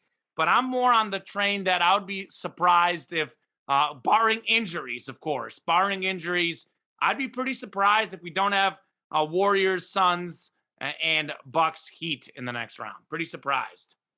Yeah, I would be as well. We both seem pretty confident in how those series are going to turn out. One place where I'm sure nobody's going to be very confident on this show. I don't know if we got Drew's pick for hoisting Lord Stanley's Cup. But I'm sure he would have just about as any good of a guess as we could throwing a dart at a board. So I did a little bit of research on this for who I'm going to roll with for my Stanley Cup champion. Common, who do you like? So I love superstars and I love like feel and stuff. I mean, you know this, Tom. I spend a lot of time in a given year watching football, watching basketball, and watching soccer. I watch a decent amount of tennis and some baseball as well. But, you know, life is life. Like, even like having worked as a sports reporter, I've covered a lot of high school games, a lot of college games. Now I'm working as a sports podcast host selling sports memorabilia. Like, I'm around sports a lot, but life is busy. I've got a girlfriend now, so one can only dedicate so much time. I wish I could watch sports nonstop sometimes, and I do sometimes. But there's pretty much 3 sports that I follow, I would say, religiously. It's football, basketball, and soccer. I don't have enough time to watch enough hockey. I would like to say that I know a decent amount because I make sure to watch SportsCenter every night before bed. So I know all the big names. I do actually go on ESPN and look at the NHL standings. I've caught a couple games, but have not watched much hockey. So I'm going with feel. I've got 2 teams that I like, and I'm going to go with some of the teams who have the best players. Obviously, Crosby and Ovechkin are great, but I'm going with the new generation. Look out for the Oilers with McDavid, who is maybe the best overall hockey player. But my pick to win it all is the Toronto Maple Leafs. Austin Matthews, 60 goals this year, led all of hockey in goals. Toronto had the second most goals in hockey. They're an excellent home team. They had an excellent record this year. I feel great because they didn't have the best overall record, but they had like the 3rd best record. So I'm not going with like necessarily the top record, but I'm going with one of the top records. Them beating the Lightning 5-0 in game 1 was a statement win. Austin Matthews had 2 goals. He's obviously on a rhythm right now. And Toronto is one of those legendary franchises. 13 Stanley Cups, Tom, but none since 1966 and 67. They're one of the original hockey teams, and it's time to bring Lord Stanley back to Toronto. Let's do it, Austin Matthews. Let's do it. One of the weakest sounding names in sports, but the Maple Leafs might sound not intimidating, but they will be intimidating. Austin Matthews does it big in the playoffs. Maple Leafs win it all. Well, I'm going to go with something that sounds a little bit more intimidating and is perhaps your mascot's most intimidating enemy, and that is the Flames. I'm going with Calgary. Couple different things that I just kind of like picked because I think that I like them. The Calgary Flames, 2nd best goal differential in the NHL, 3rd fewest in goals allowed, most shutouts, and they are 4th in save percentage as well. I'm pulling up the team. They have, you talk about star power, you know, definitely, or maybe not a superstar as far as just kind of like your general watching hockey fan, but looking at this guy, Johnny Gaudreau, 115 points for the Calgary Flames. Certainly looks like a really, really good player. And then pulling up their goaltending, once the tab flips over, Jacob Markstrom is, you know, looking across the board, one of the top goalies in the game. He's third in goals against on average. He is third among all goalies in save percentage. And I believe he is fourth overall in wins, which, is just a product of being the goaltender for the games that your team wins. So I really like what the Flames have. Gaudreau leads the NHL in plus minus. Actually, looks like their top three players. The top three guys in plus minus looks like are league leaders for that. So definitely a lot of talent on Calgary. Won their division. Johnny Gaudreau, Elias Lindholm, and then Matthew, I'm going to just say Tkachuk. We're going to go with that one. He's got Keith that Tkachuk. Keith Tkachuk. Tkachuk? I don't know. Do you remember Keith Tkachuk, the player? I think it was Keith Tkachuk. There was a great player, Tkachuk, back in the day. It's I don't know. Tkachuk. All right, I'm not sure. But okay. But anyway, three players who are in the top of plus minus as far as, getting goals versus giving them up. So I really like Calgary in this one. I'll go with the Canadian team. I thought about going with the, it's been since 1967, and go with the long-suffering Toronto Maple Leafs. That's what I was thinking. The storyline, Tom. You love those. Storyline, yeah, that would be good. But then I looked at their goaltending, and they are 13th worst in the NHL. So I said, can't go with that. I like my goalies. Well, it's about points. The Maple Leafs had the fourth most points. I know I might have said third. Fourth most points in the league. Second most goals scored. Your Calgary Flames are only the sixth most points. So there you go, Tom. But a couple things to think about with these playoffs. Lightning, who are traditionally, have been maybe the best team in hockey the last few years. Another reason why I like the Maple Leafs. They beat the Lightning 5-0 in game one.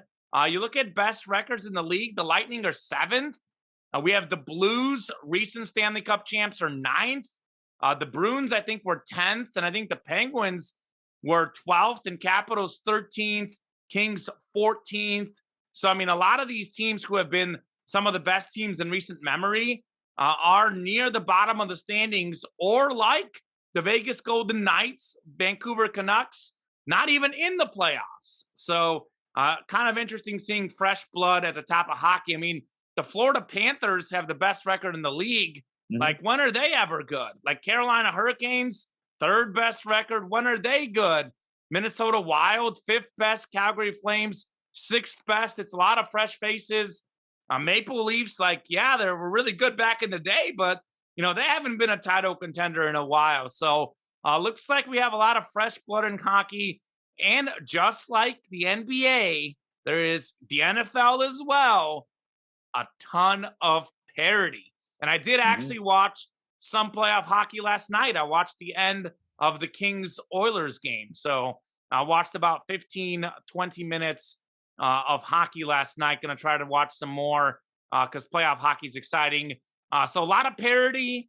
It's going to be a lot of fun to see who wins, all of these sports. Absolutely. Well, I think we've done enough hockey talk to make Alex roll in. He's very much alive. So whatever, not a grave, but something else. Alex Rowe is just rolling over wherever he is right now. After we probably absolutely butchered our hockey talk. One quick thought on him. Just give us a bunch of different things to consider. We actually got to get him on. Maybe I'll work on that. Mm-hmm. I haven't talked to him in several years. Alex Rowe, of course, is a guy we would have on our college radio show. Tom, Drew, and I, who has a bye week this week, had a college radio show together. Whenever it was hockey playoff time, we would bring in one of our friends who is really into hockey. I actually, Danny Spiewak, right? Another guy I went to college with. So Danny Spiewak is getting married next month.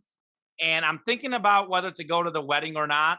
Have until May 20th to RSVP. So it's all the way in New York. It was originally going to be in Buffalo, but now it's in Scotia, New York. It's like a 12-hour drive. It doesn't time out well with my work schedule, but we'll see if I make it or not. But I'm guessing Alex will be invited to that wedding. So maybe if I do go to the wedding, I can talk to Alex. By then, we should be getting close to the Stanley Cup final. Maybe he can give us some hockey expertise. He's the Barry Melrose of our show.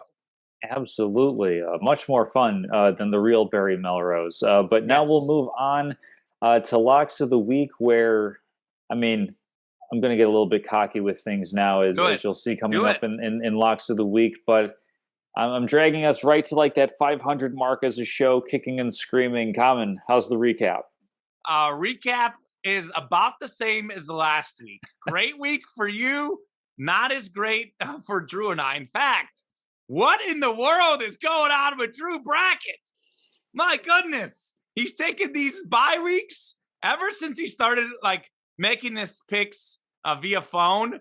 It's been miserable. 0-3 week. He had a couple 1-2 weeks, but Drew Brackett all of a sudden now only 5 games over 500.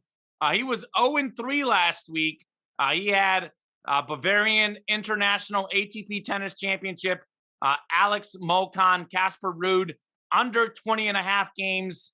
Ruud winning 4-6, 6-3, 6-3, 29 games by my math. Definitely going over. La Liga, Alaves and Villarreal, under 2.5 goals. Once again, he misses by half a goal. 2-1 Alaves, 3 goals in that one. He had Montreal and Atlanta United in some MLS soccer action, under 2.5. It was wrong.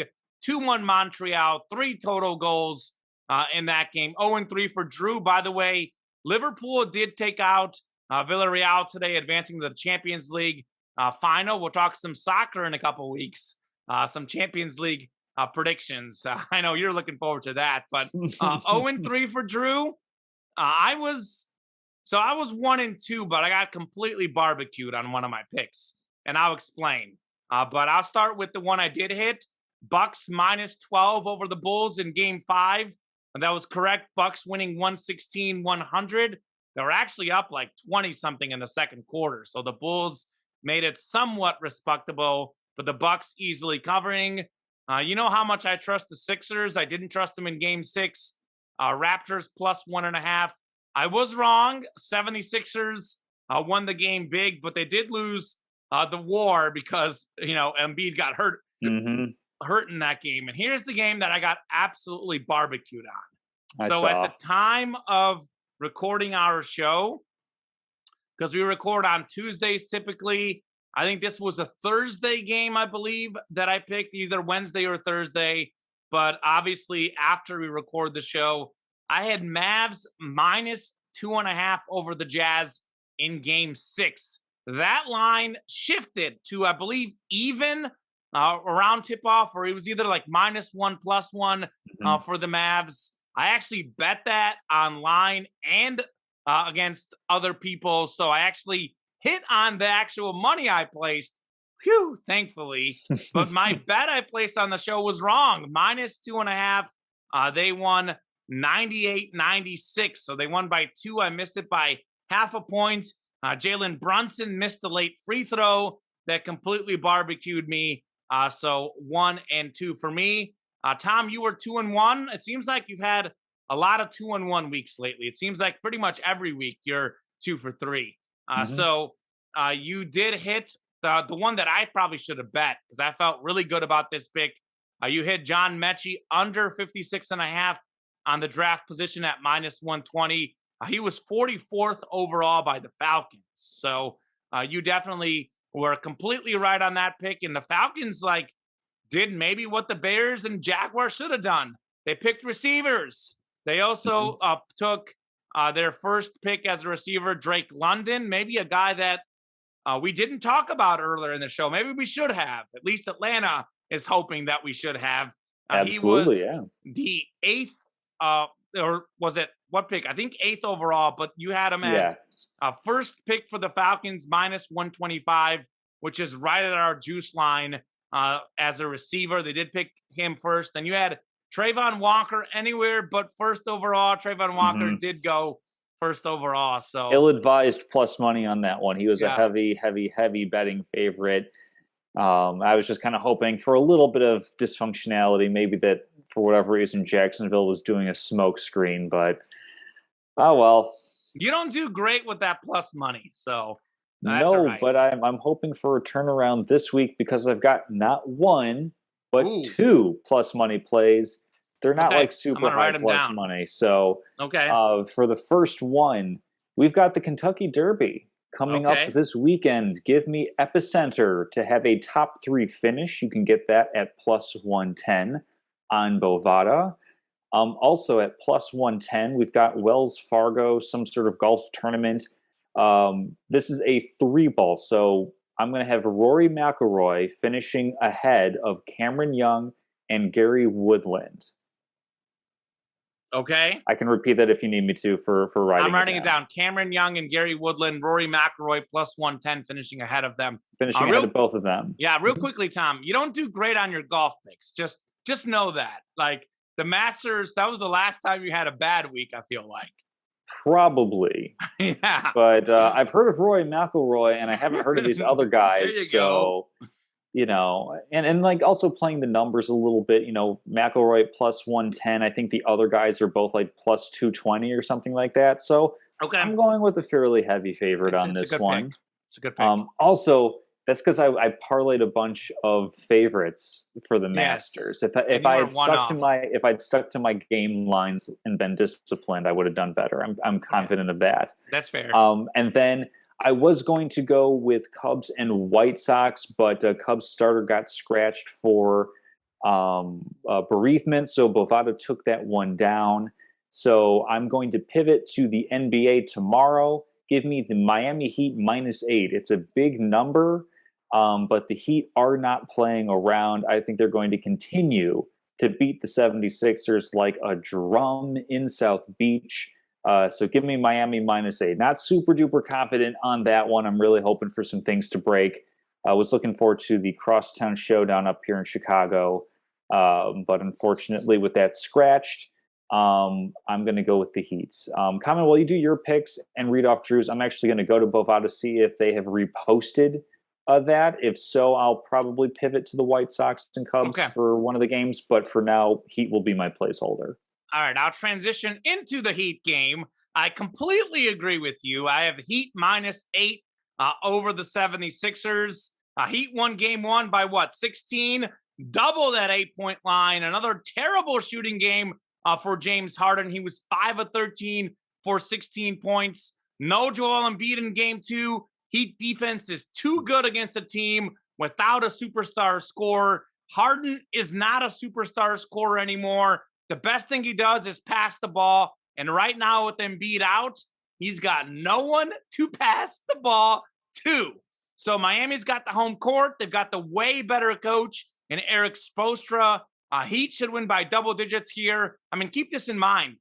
Game 1, the Heat won by 16, and their best player, Jimmy Butler, was 5 of 16. So I feel really confident. Actually, of all the locks I have this week, I feel most confident on the Heat -8 over the 76ers. So that is one that isn't tonight, but I do have to go with one tonight pick. So that is about to start, but I'm getting it in right before tip time. And actually, Tom, with the news of Marcus Smart moving, what do you have that line at right now? Because I had it at the best available I had was Bucks +5, but that has to have shifted. With the official Marcus Smart news, or has it not? Let me double check this here. Okay, so technically... Oh, you know what? That game started. So yeah, that game started, and they're like well into that one. And it's a good thing because Boston's up 30-12. So that's okay. Milwaukee's going to come back. Sweat off your brow. Milwaukee's going to come back. That's fine. Then I'm going to pivot with another one I had. I'm going to do the Warriors and Grizzlies over 227.5. You look at game 1, it was 117, 116. Clay was 6 of 19. Steph was 8 of 20. We had John Morant didn't shoot particularly well. I'm looking for an offensive explosion. Grizzlies defense seems to not be playing great. Like they're not at the same level they were in the regular season. So look for a lot of points in that game. I'll do Warriors. I guess it was a 6 o'clock tip. I don't know why I thought 6:30 on that Bucks game. Bucks will rally, by the way. Look for the Bucks rally. But I like the Warriors and Grizzlies over 227.5. I like the Heat -8 over the 76ers. And in honor of the hockey playoffs starting, I thought, let's try my luck at hockey. I'm going to fade Drew bracket, who's been really cold. Drew actually has the opposite in this pick, but I'm going to go just within the bounds of our juice. I like the Maple Leafs minus 125 over the Lightning money line in game 2. Toronto won game 1 5-0. Toronto this season in the regular season, Tom, was 31-8-2 at home. They love the home ice over there in Toronto. Austin Matthews, the best goal scorer in hockey, led the league in scoring this year with 60 goals. Had 2 goals in game 1. He's red hot. So give me Toronto to take down the Tampa Bay Lightning, who have been probably the best team in hockey the last few years. But Toronto was better this year. They were better in game 1. They'll be better in game 2.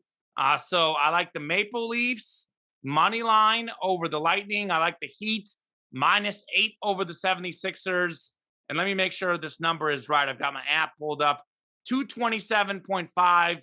Give me the over in the Warriors-Grizzlies game. Real quick, Drew has in his picks Carolina Hurricanes tomorrow, minus 120 over the Boston Bruins in game 2. He's got the Lightning minus 105 over the Maple Leafs, the opposite of me. And he's got Crystal Palace and Watford under 2.5 goals in the EPL. And hats off to you, Tom, for taking the Kentucky Derby.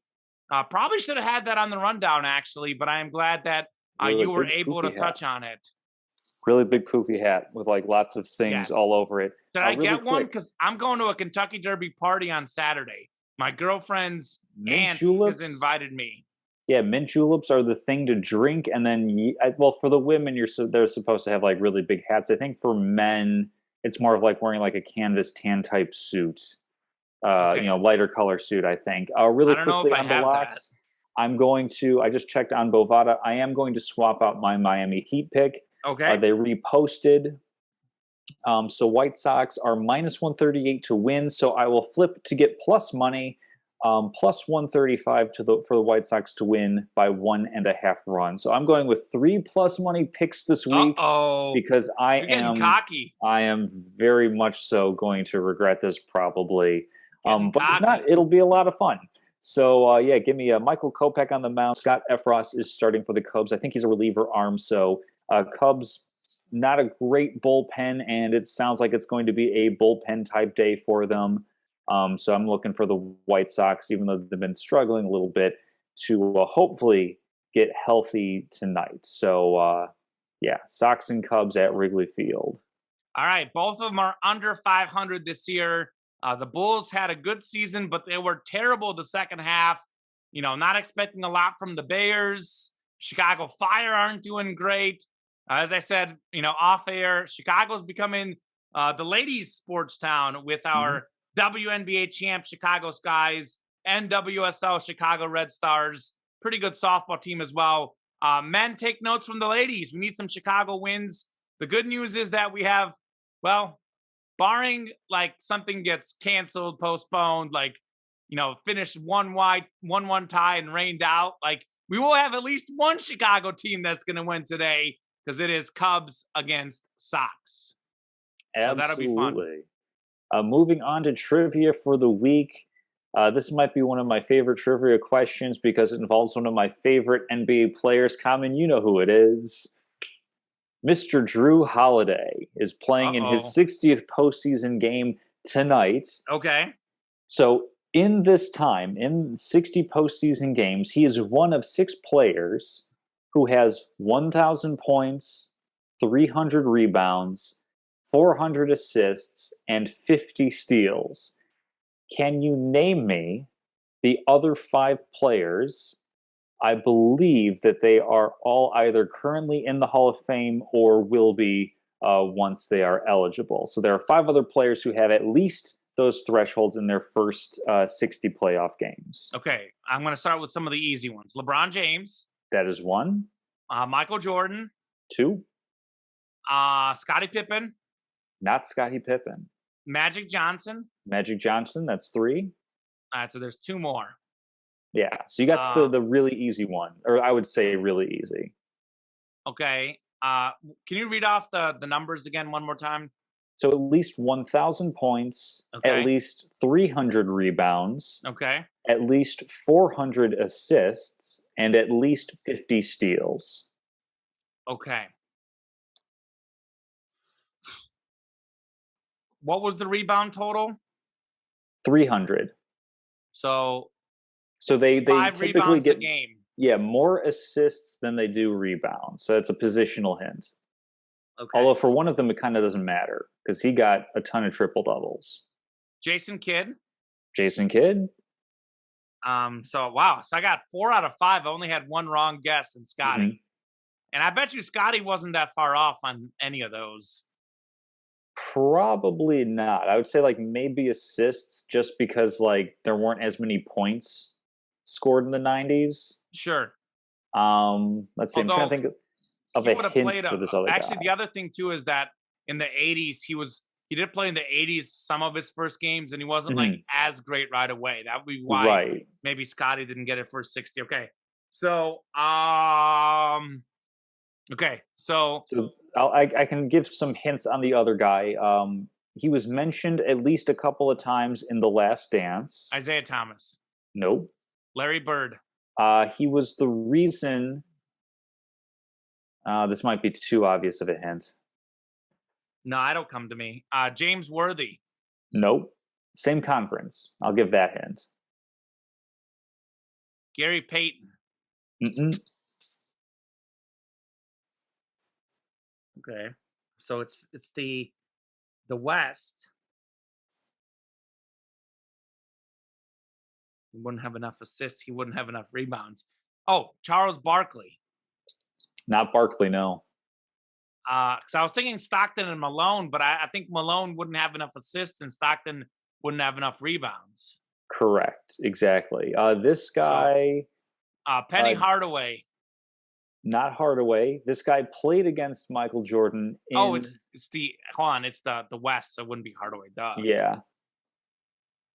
So this guy definitely did play against Michael Jordan, and also won a couple titles while Jordan was away. Hakeem Olajuwon. Mm-mm. Okay, so it's a Rocket though. Clyde Drexler. Clyde Drexler, yeah, and he was in Portland, and he was actually, this was going to be my hint, he was the reason why the Trailblazers didn't draft Michael Jordan, they said, because, well, we already have Clyde Drexler. Sure. So let's get Sam Bowie instead. And that's when you have a generational talent, all due respect to Clyde, who is a Hall of Fame player, but, like, I mean, and obviously they didn't know Jordan would be that good, but that's why, like, people get so caught up in need and stuff. If you think you've got the best player, I'm a proponent of taking him. Like, and even beyond that, you know, like I get it if it's like, oh, we have two really good like centers or power forwards type of thing.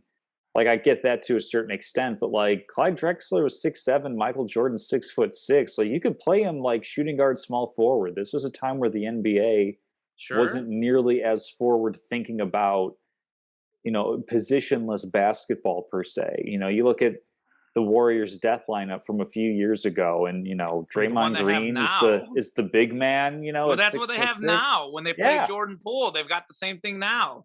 Absolutely. So yeah, that's the reason why. You know, Portland had a young Clyde Drexler, and that's why they did not get Michael Jordan. So yeah, they also like. Oh, go ahead. The same franchise later on took a big man in Greg Oden instead of Kevin Durant. So fool me once, fool me twice. Yeah. Exactly. So good company for Drew Holiday with a bunch of Hall of Famers. You love Drew Holiday, Tom. Oh, I absolutely love your passion for Drew Holiday. And I love Drew Holiday. I love the Bucks, man. Like, do you ever have like a moment where you're just like falling in love with something great, but maybe a little bit even past of when it was great? Because I've like starting to fall in love with the Bucks here just in the last like month or so. It wasn't even like a fair weather. Like, I mean, I always liked Giannis. Like, I've always liked the Bucks, but I just like since this Chris Middleton injury, it's just like this next man up mentality. I don't know. I'm falling hard for the Milwaukee Bucks. You know how you have like your adopted teams, and like I've adopted, besides the Bulls, obviously I adopted the Warriors because I love Steph. I've adopted like the Lakers because I really like LeBron. I'm becoming a Luka fan, but like Hmm. the Bucks are like quickly becoming like, dare I say this? Because if I look at their roster up and down, I like the Bucks are more likable than the Lakers. Like it's Yeah. like them and the Warriors for me. It's like who is like my second team right now? Like I'm honestly like if that ends up being the finals, I'm gonna be so torn as far as who I'm cheering for and who I actually think is gonna win because we did our predictions last week. I said Warriors are gonna win over the Bucks in the finals. But the more I look at this, like the more I'm thinking, like I don't care what the score is tonight. Milwaukee's going to come back. They'll come back. I'm really really falling in love with this Milwaukee team.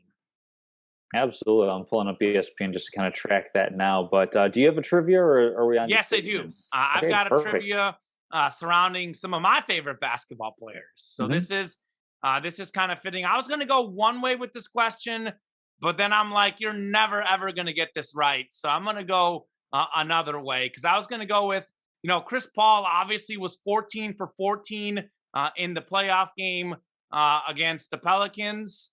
That was the first playoff game where a guy has made 13 or more shots without missing a single field goal. So, and he also made all 4 of his free throws. So he literally statistically had the greatest shooting performance in playoff history.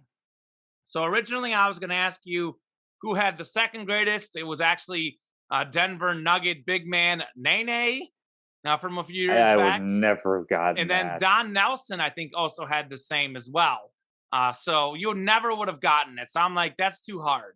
Like 70-something-year-old Don Nelson used to coach the Mavericks. I think so, yeah. How far back does this trivia go? Like the 70s. Don Nelson, Mavs, 70s. Good judgment on that one. Yeah, I would not have gotten that. I thought it was too hard. And then I was looking around for like NFL draft trivia, and I'm like, nah, I don't really like. I don't know. I wasn't in love with anything. And then I thought I like this trivia question about Chris Paul. I'm gonna flip it the other way. This is one that you would get. So this is straight field goals. So this could be missed free throws. The most field goals made in an NBA game, regular or postseason. So Chris Paul had the postseason record. Someone in the regular season ended up making more field goals than Chris Paul without a miss. Perfect shooting game. What player, what year, and how many field goals without a miss did he make? You might get this. You might get this. Okay, so it has to be somebody who would take that many shots. So more than 14. So it's a star. More than 14. And makes all of them. It feels like it has to be like some sort of streaky shooter, like a Tracy McGrady in like that 07, 08 when he's with the Rockets. Not T-Mac. Not T-Mac. He did score 13 points in like 35 seconds or whatever it was. Not T-Mac. Not T-Mac. Who else could possibly get hot? Maybe they're probably like relatively easy shot. Oh, not easy, but close to the basket. So maybe like Shaquille O'Neal. You are on the right track. On the right track. Okay. It is not Shaquille O'Neal. By the way, 37-25. So Milwaukee is coming back. Don't you worry. Yeah, I'm keeping an eye on it. Yeah. Milwaukee will come back, and they'll come back and cover. So I'll give you a clue. So maybe one more guess before the clue. Yeah. David Robinson from the Spurs. No. Okay. So here's your clue. You would not have watched them play, like live. Oh, okay. And on the right track with Shaq. There's 2 guys I would think of. I would get this because I respect this guy. Like when I saw this, it didn't surprise me. There's 2 names that you should think of. And I think you're going to think of these 2, just a matter of which one you guess first. So the first one would be Wilt. It is Wilt. It is Wilt. Okay. And who's the other one? Other one was going to be Bill Russell. No, Kareem. Kareem, yeah, would be another one. Bill Russell, by the way, was like a 44, 45% field goal shooter as a big man. That is why Bill Russell is the most overrated player in NBA history, because he's got the most rings, but he played on a team full of Hall of Famers. I know he was an amazing defensive player, but Bill Russell was pretty average offensively, and that is why I thought that Wilt Chamberlain was significantly better than Bill Russell. He just didn't have the teammates around him. But 18 for 18 for Wilt Chamberlain in 1967 against the Baltimore Bullets. Wilt was on the 76ers at the time.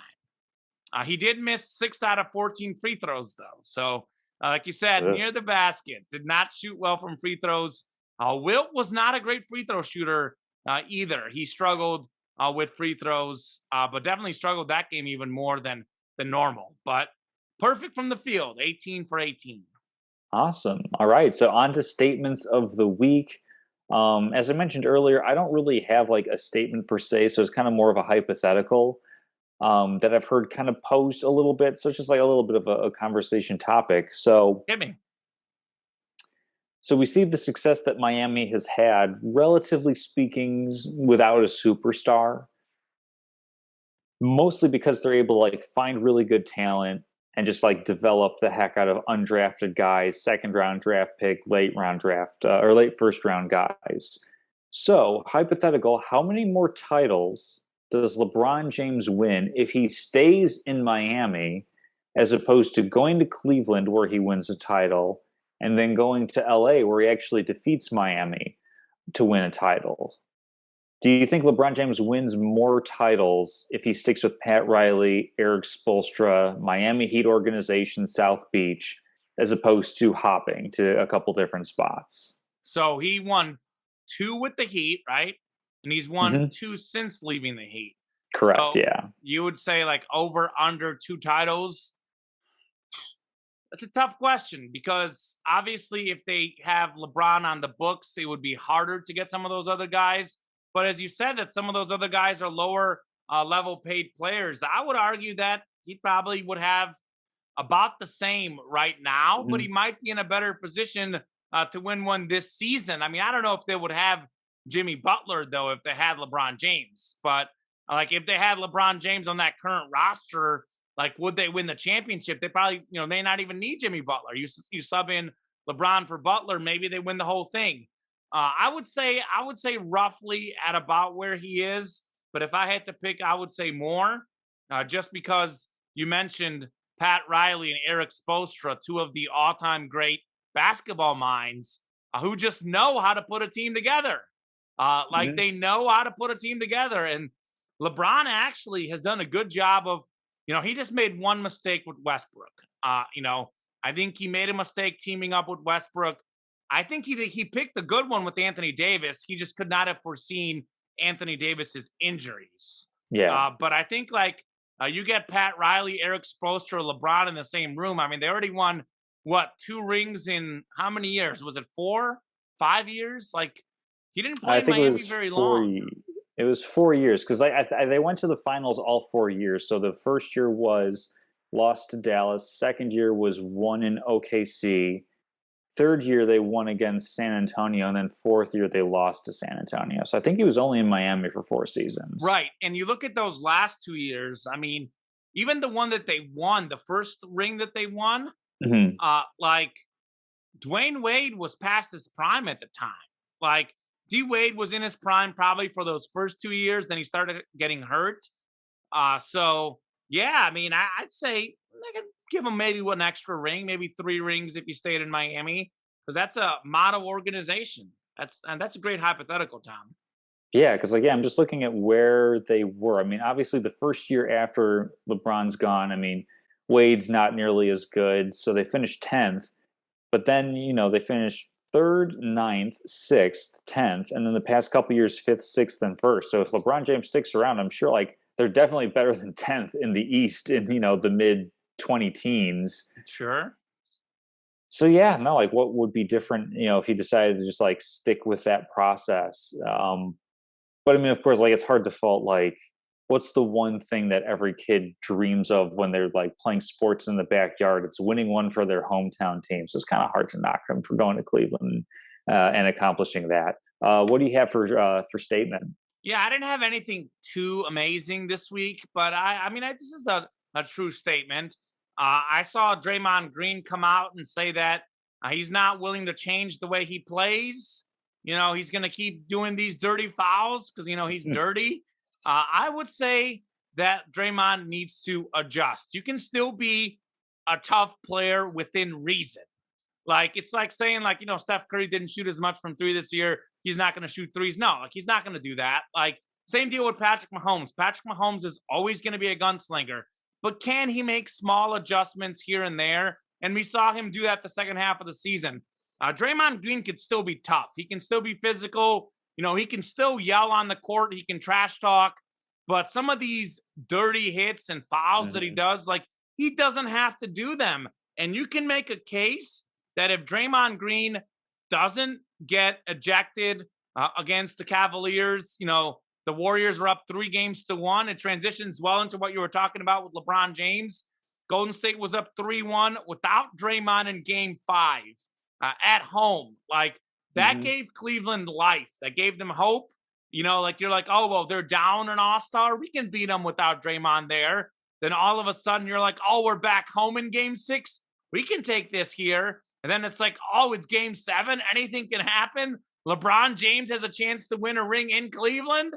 Like, that series completely changed because of Draymond. And I think that I know, like, he was a big part of that team. So it's not like I can say that he necessarily cost them a championship. But I feel like if he was smarter, they probably would have won the championship. I know we're playing hypotheticals. But I look at this season, and it's going to go down to Draymond. Like, what Draymond are we going to see? Because if he gets ejected out of a playoff game against the Suns or the Bucks or whoever they play, I think they're going to get by. I think they're going to get by the Grizzlies. But the next 2 rounds or the next round, like, we'll see if they can make it 1 or 2 rounds. But the next 2 teams they play, they are not going to have like a massive talent advantage. The talent will be pretty even. Like, maybe Golden State will have a slight talent advantage, but you look at that slight advantage with Draymond, slight disadvantage without Draymond. So he needs to keep himself in check. He can't get flagrant 2s in the next 2 series because it'll literally cost his team a championship. And I think Draymond is supposed to be a leader. Well, leaders stand up and, admit their mistakes. And if Draymond can do that, I think the Warriors can win the championship. If he can't, looks like a repeat for Milwaukee, who, by the way, they're down 15 now. They're coming. I'm telling you, Milwaukee's coming. I'm going to hop off the stream here and tune into a Milwaukee comeback. And at the very least, they'll cover that 4.5-point spread that I put my money on earlier today. They were down in that first quarter, by the way, Tom, last game. So they that's right, yeah. They warm up. Milwaukee's coming. They're coming. So, anyways. It's a big deficit, but if anyone can do it, it's Milwaukee. Fear the deer. Fear the deer. Fear the deer. I don't know what I just did there. I was trying to do a deer. I don't know. Antler, like, antlers. I guess it's more moose. I don't know. I tried. That'll do it for the show, though. So, Tom, actually, let me get this marked down. You're officially not going with the Heat. You're going with the White Sox tonight, May 3rd. So game at this point has probably already started. White Sox minus a run and a half at plus 135. Okay, excellent. Plus 135. All right. Well, that'll do it for the show. We'll definitely recap the Kentucky Derby next week. We'll be pretty deep into some of these series, maybe done with some of these series next week for the playoffs. So looking forward to that. I think we might check in on some early season MLB. I know we acknowledged Miguel Cabrera last week, but haven't really talked much about the MLB apart from the dreadful hitting, which, by the way, our show was ahead of the curve. I saw on PTI today. Or no, what was the other one? Around the Horn. No, it was PTI. PTI, I think. They were talking about the dreadful MLB hitting. And I was like, oh, we had that talk last week on the show, guys. Catch up. Salute your sports. The most progressive sports talk show out there. So we'll be back next week. Thank you very much, Tom. I will see you then.